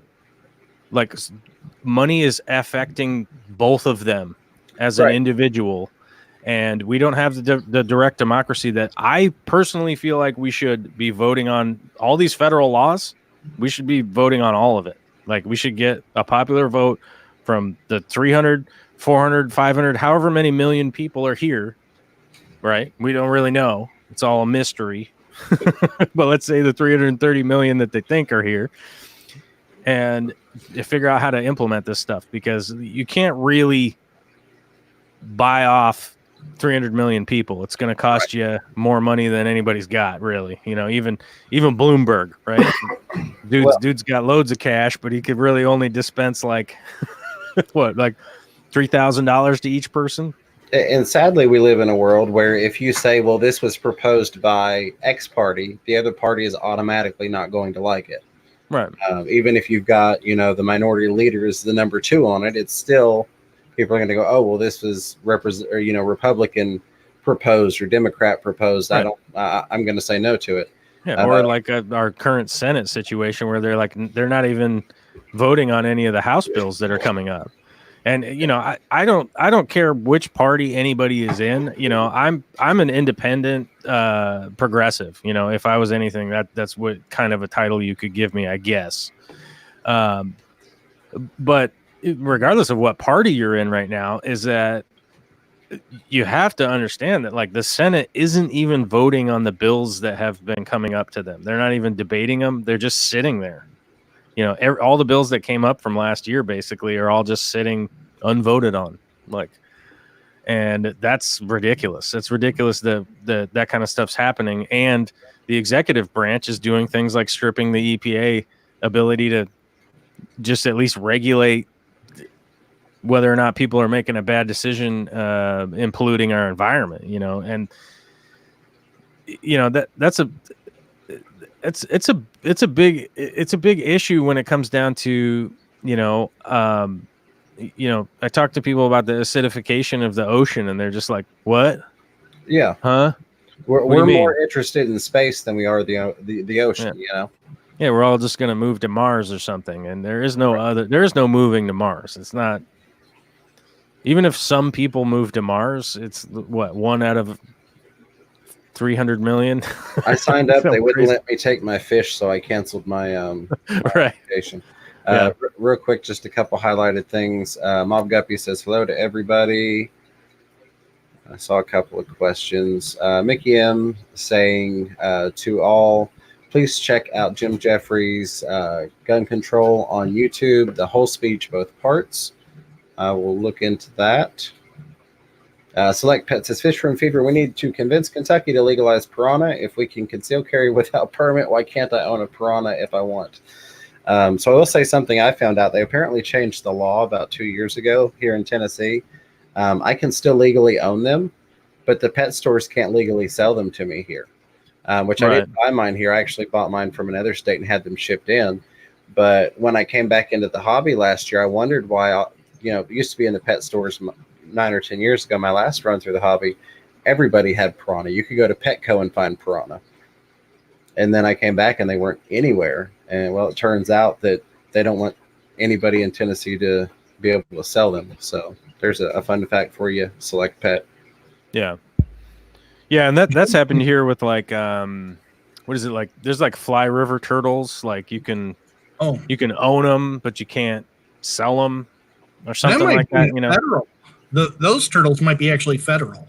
It might be. Yeah. I'm not aware because I'm like allowed to have crayfish.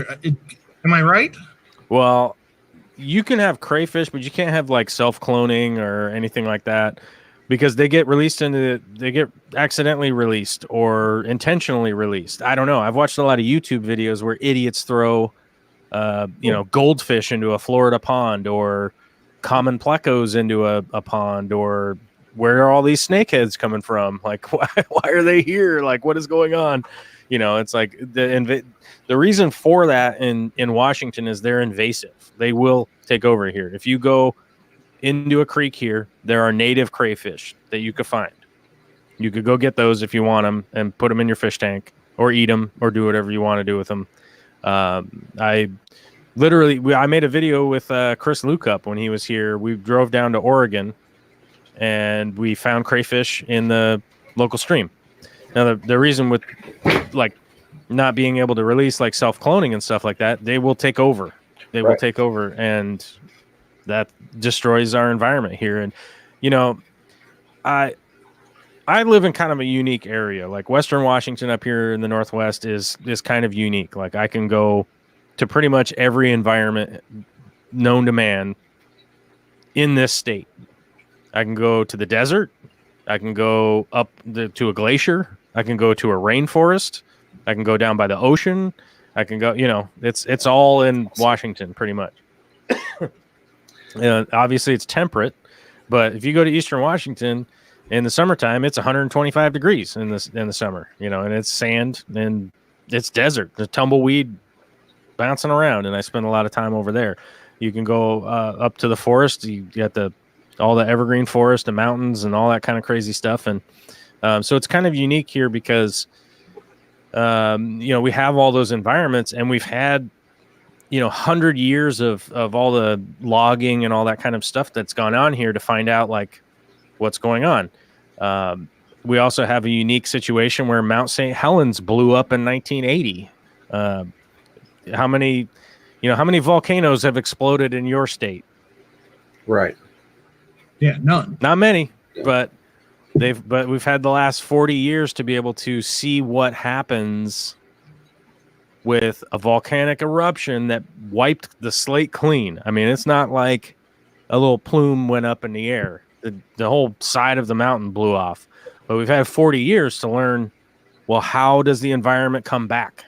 Because we didn't go out there and like try and fix it with a shovel or something, but what is it going to do? How does it come back? Like, how does it regenerate? What does it look like when it does come back? And we're only 40 years in, which isn't a lot, but that's still a serious amount of time with serious study going on to like, okay, what fish come back? What plants come back? Like how does this work? And how do we see how this is happening?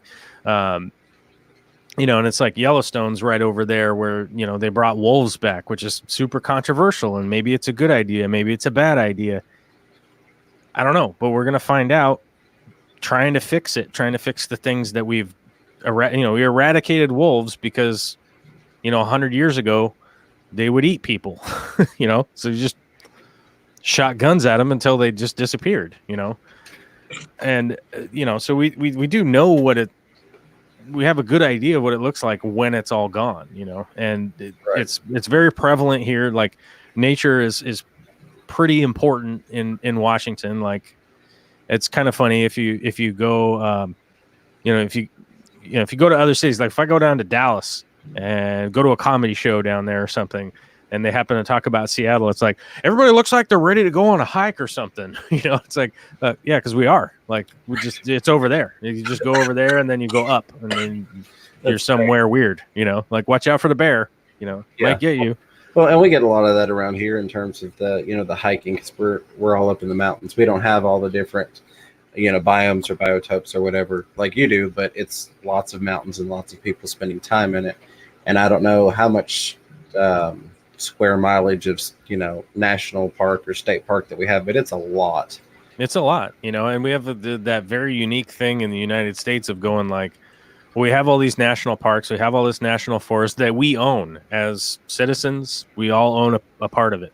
Right. We have access to it. We can go to it and see what's going on. And the reality is, like,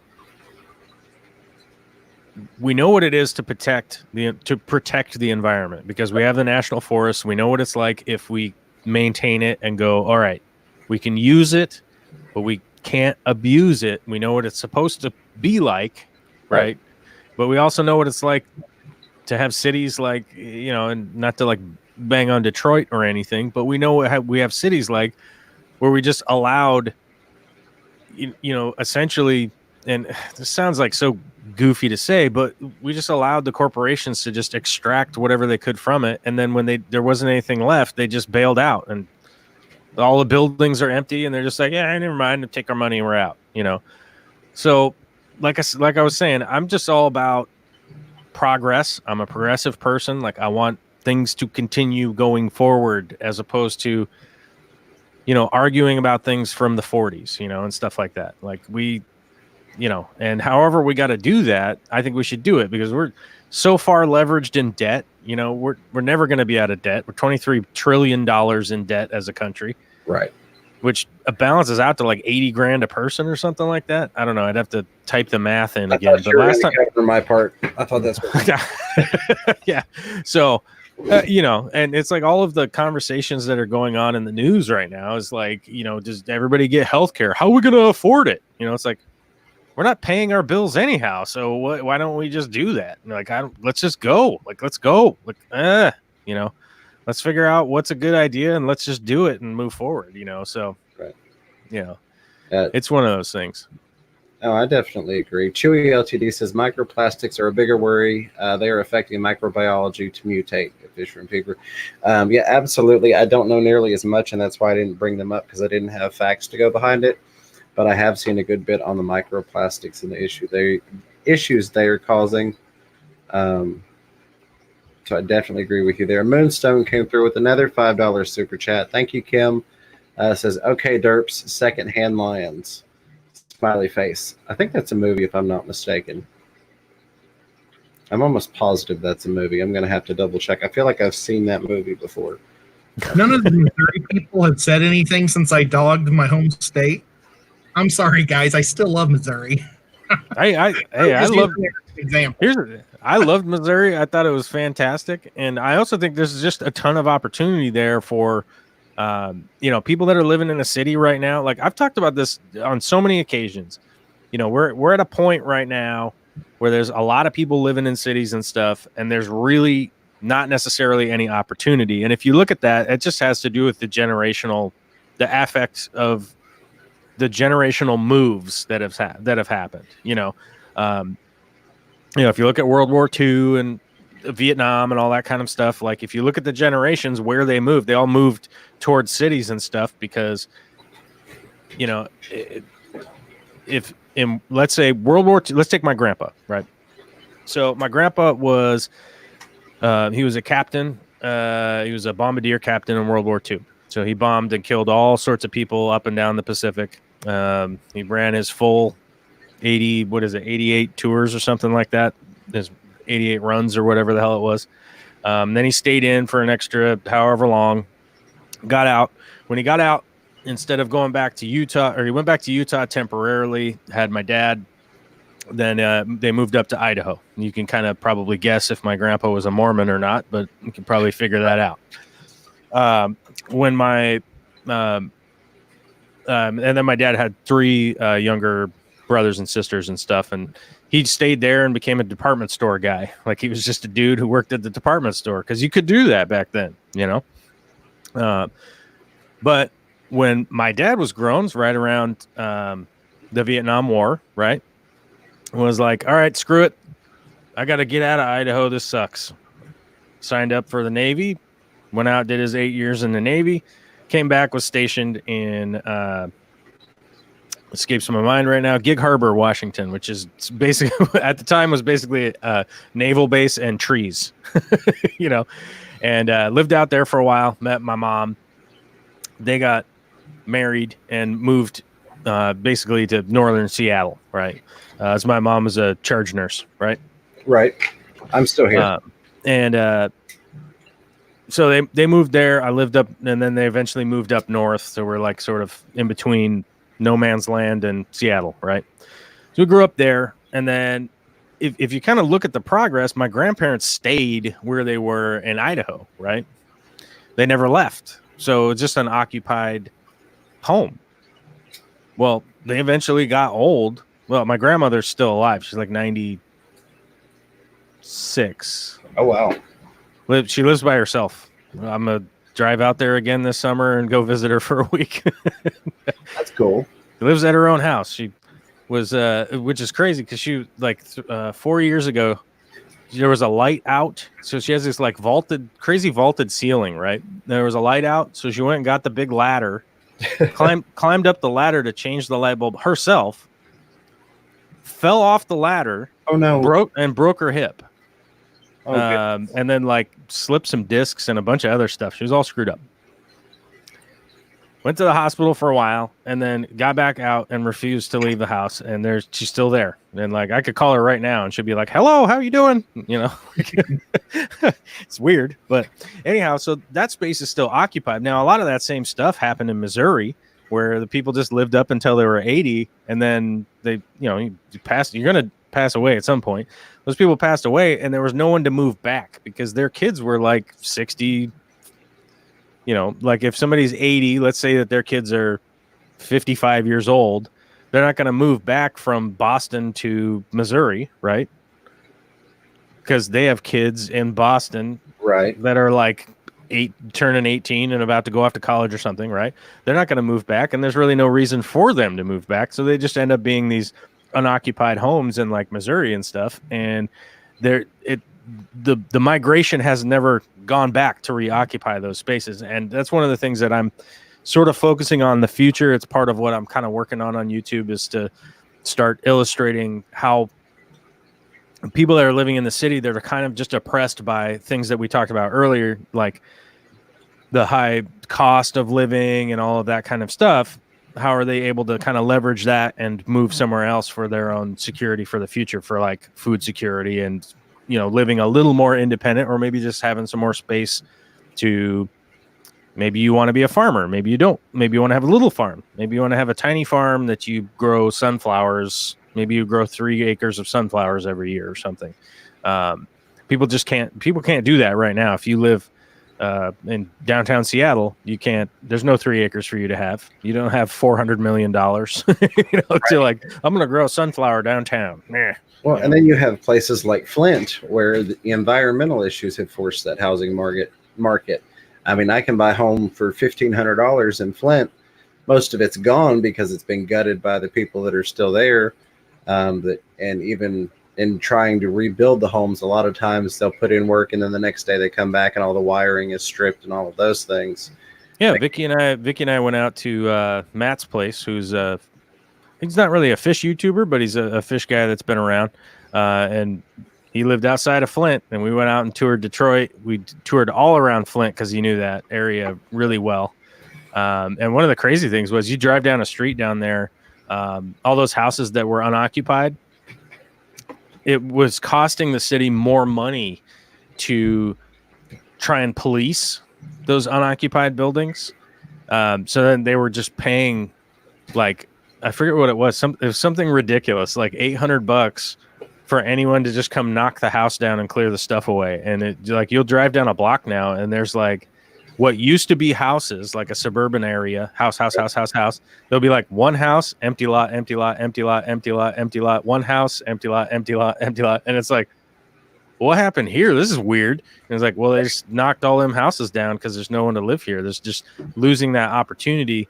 And that's one of those big things that is my kind of like what I'm on about, is that like through innovation is going to open up more markets to, you know, people that are moving into whatever fields and stuff, you know, like I think that a lot of people are recognizing now that having a job that you work 40 to 50 hours a week with a pension and full insurance and all that stuff is pretty much going by the wayside. And how are we going to, you know, have a diagram for the average person to be able to, maybe you got a part-time job here and maybe you have a part-time thing you do there, and maybe you have a part-time thing you do over here that quantifies an income and a living and some way to support and take care of yourself and your family and stuff, as opposed to, well, maybe Walmart will hire me for more than $7 an hour.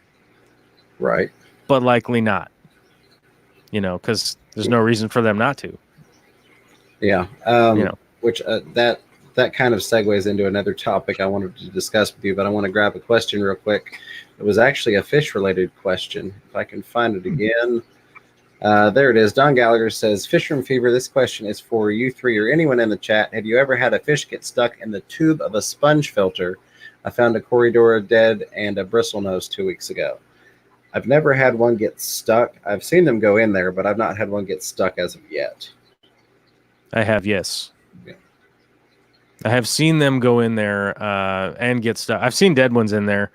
And my assumption is they went in there and get stuck. I've pulled fish out of intakes on hang-on backs. I pulled fish out of sponge filters, but I kind of stopped using sponge filters like 8 years ago, something like that. I've got one in use right now that I'm testing. Shh, don't tell anybody. But I got one in use that I'm testing right now. And then but yeah, I've definitely had that happen. And it's like, as far as hang on back filters, put a pre-filter sponge on there. Like even most of my tanks are run on sumps right now. So I have overflows. And I'm actually building and making a video to show people how to screen out their overflow with a material that's much easier to get a hold of now as opposed to before. I had a video where I did it with a stainless steel mesh, right, which is kind of difficult for a lot of people to source. So I'm doing it with a different product, which is plastic. It's probably going to create microplastic, but I don't know. That's what I found that works. As far as I know, it's for gardening, and it's supposedly a good plastic, but we'll see. We'll see. I'm sure people are going to call me out like, you jackass. Like, somebody mentioned in the chat, and I've done this before, using the uplift tube from an under gravel filter on top of your sponge filter to keep them out of there. Sorry, Ed, you were going to say something. Go ahead, sir. Yeah, Joel, are you still sponsored by the Aquarium Co-op? I'm not an affiliate, but I'm still associated with them. Yeah. Okay. Well, I'm not sponsored by them, but I was going to give a little pitch for you. Oh yeah, the Aquarium Co-op sponge filters are really nice. Yeah, they're nice. They're affordable. You can actually just get a hold of them. I like that one that you got back there. That's like powered by a little power head. Yeah, I stuck the power head in that to give that a try, and I've got the air stone on that one there. You'll supercharge it. Yeah. Mm-hmm. Yeah. So I still work. I'll be up at 5 a.m. to go up to Aquarium Co-op tomorrow and work on. I don't know. I have something written down that I'm working on tomorrow. Probably. I'm gonna check Facebook. Probably something harebrained, but whatever. Well, I give the Aquarium Co-op as many props as I can, just because I like them. I can get some great deals from them. Yeah, and Court gave me a free one, and that's all it took. So, if you want me to say good things about you, give me a free shirt. Yeah. If you get a free shirt, that's always a good thing. So this is a whole nother can of worms here, but we were talking about kind of means of living and multiple jobs, multiple income sources, things like that.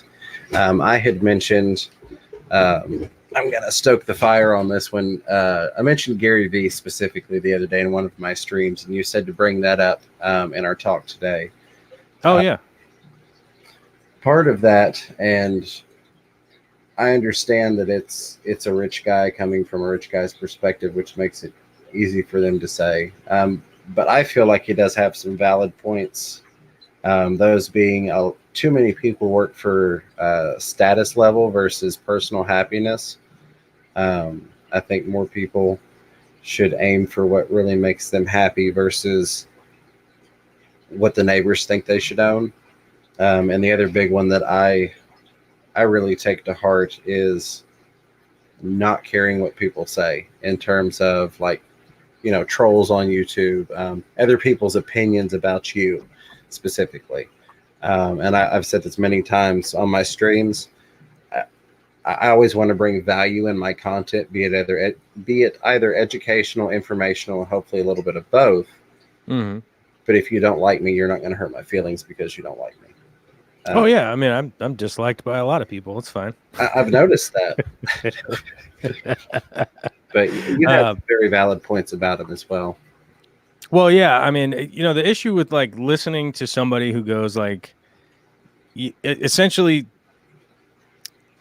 somebody like Gary Vee, and maybe not Gary Vee specifically, but a lot of the people that talk about that kind of stuff, they get paid to talk about how they're doing so well, right?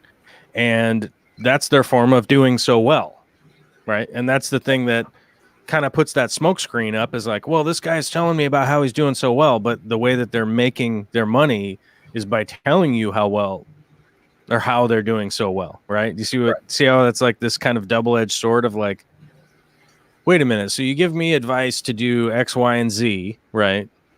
And then that's what I'm supposed to do, and then I'm just supposed to succeed, right? Now, a lot of people kind of cloud their message up with like, you know what you should do? You should get up early. You're like, yeah, yeah.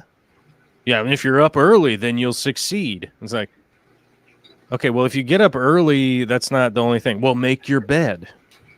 Oh, if I make my bed, I'll be doing well. Okay. Yeah, I love that piece of advice. And it's stuff like that. Like, yes, your house should be taken care of. You should do those things, but that's not why they're successful. But they'll tell you to do all these things, right? And you better make sure you do all those things. Then come back. Then I'll give you the secret, And then it turns out the secret is like, you just got to have a will and work hard. And it's like, okay, pretty much most people have a will, and pretty much most people are working hard. It's really easy to kind of look out and point at imaginary people, right? And just say like, well, everybody's lazy and everybody's dumb and everybody's blah, blah, blah, blah, right? It's easy to do that because you don't have to go like, oh, hey, Joel, you're an idiot, And some people do that. Some people do that to my face, and some people do that not to my face, whatever. But it's really easy to just say an imaginary person is dumb and lazy and they don't make their bed, and that's why they're not successful, right? And it's easy for somebody that has succeeded to tell you what they did, and then you go, okay, that must be good. But you never hear from the people that didn't succeed, right? Like, hey, guy that didn't succeed, what did you do? It's like, well, I got up early and I made my bed and I got a cup of coffee and I went to work and I worked really hard and I put all my effort in there and I did this and I did that, and yeah, I'm still broke. It's like you don't hear from those people because they don't have a voice, right? So it's really easy for somebody to be in those positions and throw out a bunch of platitudes of like, just do good, Hey man, optimize. Hey bro, you need to optimize your revenue stream. Like, okay, what did you just say? You said nothing.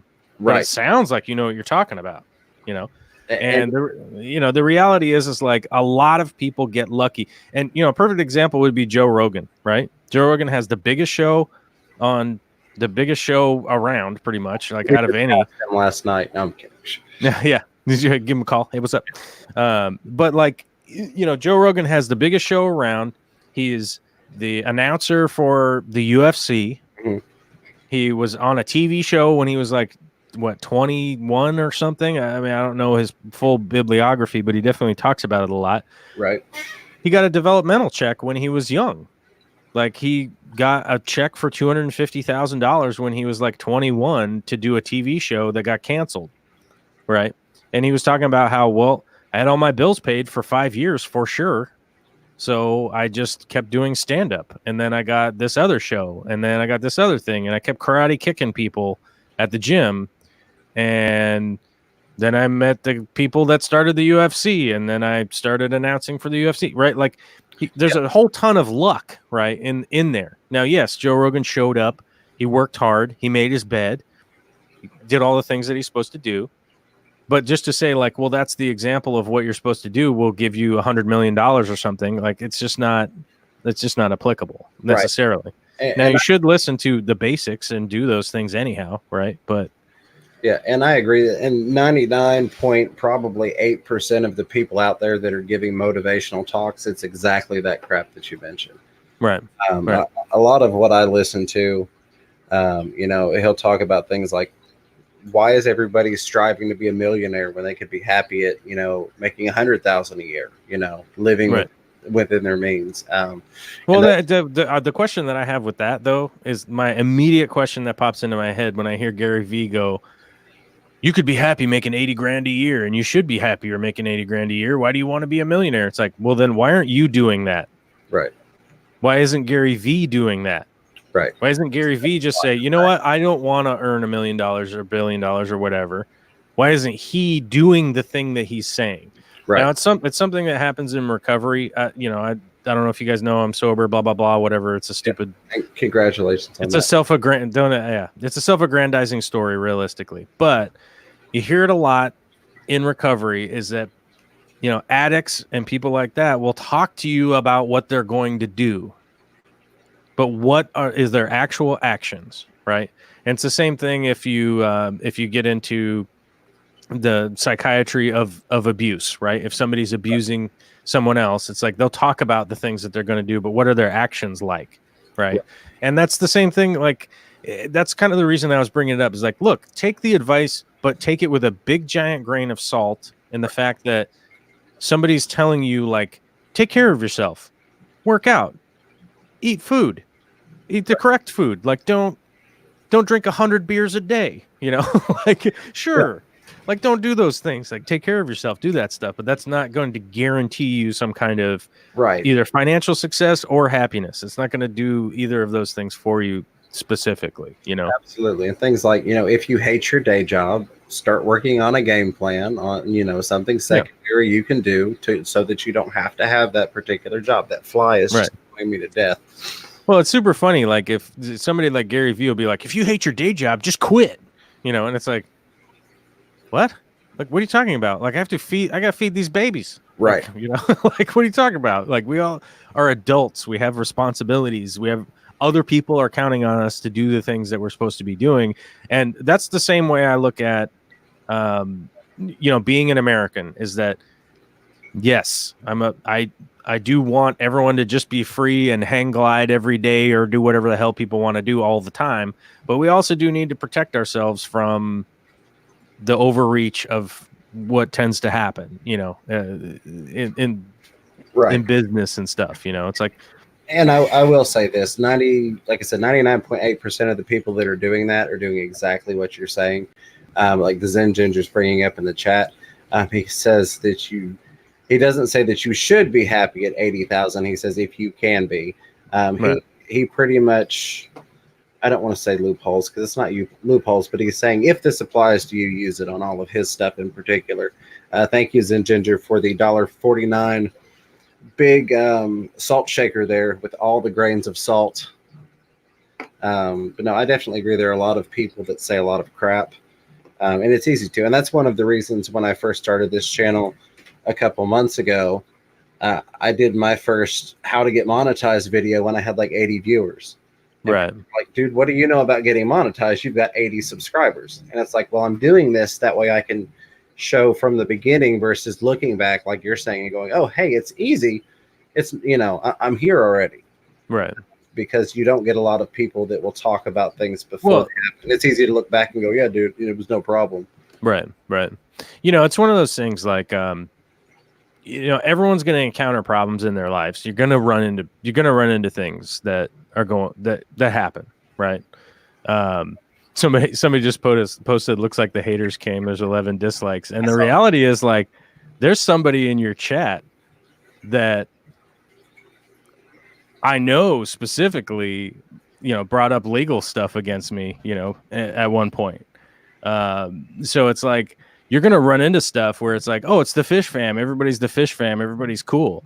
But that's not necessarily like the reality of the world, but we're all adults living in it, trying to just move forward and doing what we're trying to do. Right. And you could take advice like on YouTube, right? You could watch a whole video about the advice on how to do YouTube. The reality is, like, all of the people that have done YouTube and have gotten really successful got lucky, because if they knew how to do it, why would they tell you how to do it? They're telling you like 6 months later what worked.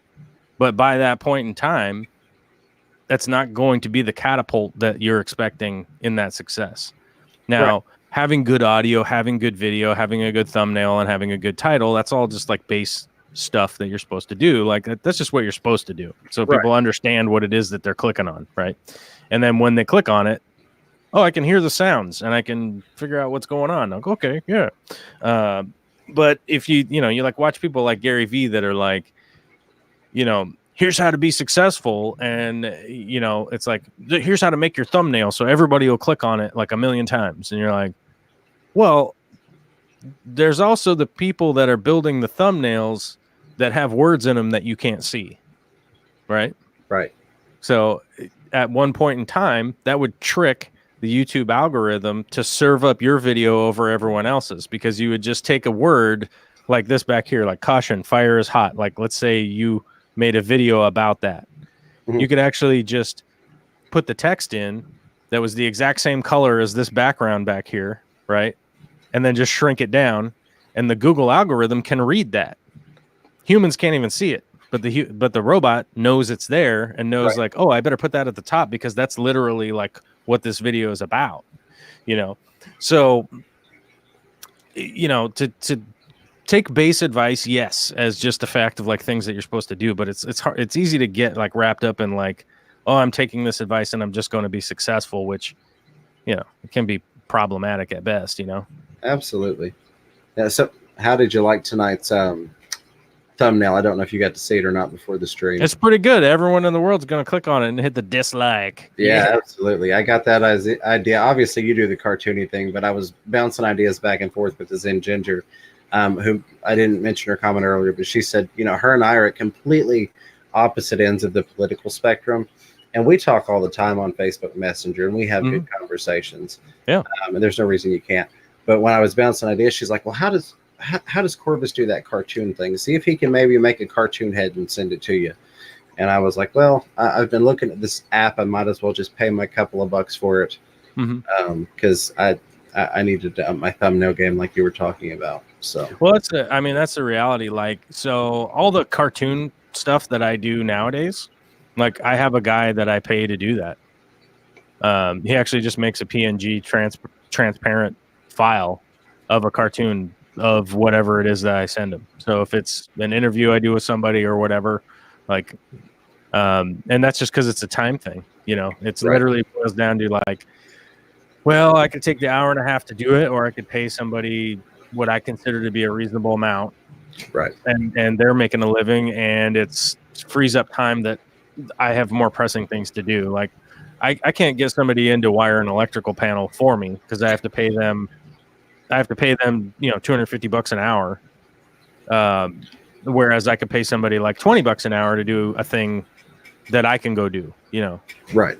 So it's just a matter of economizing your time. That's a reality that is just the business world, You're not going to have more time, which that's something that does apply. So like if, somebody like Gary Vee talking about like how you're not going to get more time, that actually is a true adage to go like, well, how can you evaluate what's going on? And that's the same thing, like making $80,000 a year versus $1 million a year. That's what he's trying to talk about, is say like, you're not going to get more time. So are you enjoying what is going on with your time? You know? And I feel like the relatability of that message doesn't resonate with me the way it does with a lot of people. You know, it's like if Beyonce talks about here's how you be successful, it doesn't resonate with me very well, because it's like, you got $1 billion, dude. Like, just Right. Just Absolutely. go invest in something, you know, like, don't come tell me about how awesome it is so that you can make more money. Right. Right. Well, and I will say, and it may just be simply so that he can say it's not, but like his YouTube channel, it's not monetized. He refuses to monetize his YouTube stuff. Of course, he gets paid to speak, but he'll also speak for free. Like he said before, if you tell me, hey, you know, we want to have all these high school students come in and, you know, you give a talk on whatever, he's like, I'll do it. I don't care where it is. Right. I don't know if his YouTube channel is monetized or not, but it is an advertising for his business. It is. So Absolutely. Everything that he does for it is either a tax deduction or an itemizable loss. So he is making money, you know, he is making money off of it. So, and even if your channel isn't monetized, there are many ways to get paid up until like a couple, like 2 months ago, the turn of the year, when FTC changed their what they want you to do and not do. There are ways to get paid that aren't visibly like advertising, right? So like, let's say if I just have this DeWalt tape measure, like just over here. Yeah. Hey guys, you know, but am I being paid for having this in the background? Yeah. Like randomly, like why is there a tape measure back there? Yeah. It's drawing my eye over there. Like what? You know. So you know, there's a lot of ways to get paid to do that stuff. Like product placement is big time, and if people can do it in a sneaky way, you know, that's almost even better. It's almost more influential. That like, I shall have my Starbucks coffee today because I need to start my day. Right. It's like, you know, and it's like, why did you tell me you had coffee this morning? All the money Aquarium Co-op is paying me so that this DIY filter is kind of off to the side and a little shabby looking. Right. Versus their right. Makes me look at it. You know. Yeah. You know, look how much better the co-op one looks. Well, you know, and a perfect example would be like Peter McKinnon, right? He's got these coffee B-roll coffee. He's got 1 million coffee B-roll videos, right? He gets really famous, and it's like he's not a coffee salesman before, but all of a sudden now he's selling 1 pound of coffee for $60 in the Peter McKinnon bag, and it sells out in an hour, right? I'd love to be able to do that. And so it's like, yeah, I mean, that's the thing. It's like you might not be being paid for commercials on your YouTube channel, right? But there are lots of other ways for them to monetize 1 million subscribers or 2 million subscribers or whatever it is, you know. So that's the kind of stuff I look out for. When people tell you they're not monetized, I'm like, wait a minute, what? Why not? How many views did this video have, right? If a video has like 2 million views, and you're like, and they're specifically being like, oh, this isn't monetized, and telling you about it, it's like, well, why not? Why wouldn't you take income from the thing that you made for work, right? Right. Like, why would you just be like, nah, dude, I don't want my paycheck this week. Why not? Because I'm here, bruh, for my passion of electrical work, pulling wires through crusty old buildings. Like, it's my passion, you know. Like, why would, you know? So that's the thing that really kind of makes me question about the kind of the idea of altruistically creating YouTube videos, right? Like, no, there's, you know, there's a point where people just aren't monetized, you know, but you know, but if you want to be a successful YouTuber, I will give you the secret. This is the secret. You have a famous person come on your late night TV show, then you have NBC. Oh, sorry. CBS. Wait. TBS, no, ABC, whatever. You have them take all of the clips and you cut those into like 500 videos and then you just blast them out onto YouTube, that everything is just like Michael J. Fox, Beyonce, The Rock, you know, then your YouTube channel will explode. It will be through the roof. That's the secret. You know, if you look at Jimmy Fallon, he's not a YouTuber, but go look at his YouTube channel. Right. You know, Jimmy Kimmel, he's not a YouTuber. Go look at his YouTube channel. You know, the list goes on. You know, the list goes on, but it's like literally, if you want to be a big it's not a big YouTuber. It's like, you know, Will Smith has his own YouTube channel now, so he's kind of off the list. But pretty much everybody else, you know, you get Tom Cruise to come on and talk about Mission Impossible, you'll be like, oh wow, look at the growth. Well, I thought that was what we were doing with you, and I was going to cut this up and have it, you know, aired on prime time. Yeah, you should cut it up, man. If you can afford to do the editing on it, like, go for it. You have my permission for sure. Make a ton of little clips of me saying like fart and stuff. I'm going to reel it back over. I know we wanted to discuss that topic, but I want to reel it back over kind of in summation on the environmental issue. Mm-hmm. Yeah, I got to get going here soon. I got to get Olivia to bed. Absolutely. Yeah, can I just say something? I'm supposed to be on another stream on Sand Creek stream in 13 minutes, so I'm going to have to bounce. All right, we got to go anyhow. So yeah, absolutely. So we're having the conversation. At this point, do you feel like that is the biggest thing we can do is just try and have the conversations, or is there something that you feel? Well, we definitely have to figure out how to motivate somebody in our government, because like I said, it's an executive order. So somehow we have to get through to our government or to the people or the protesting, or I don't know. I don't know what the answer is, but somehow we have to get it out there that at least people can think about it. But you know, realistically, like, our government and the media and stuff is designed to wear people down, to make them tired, so that they don't have time. They don't have time to think about or discuss or get motivated about any of this stuff. You know, to assume that like people that lived 50 or 40 or 30 or 20 years ago were like way dumber than the people that live now. You know, they're just as smart.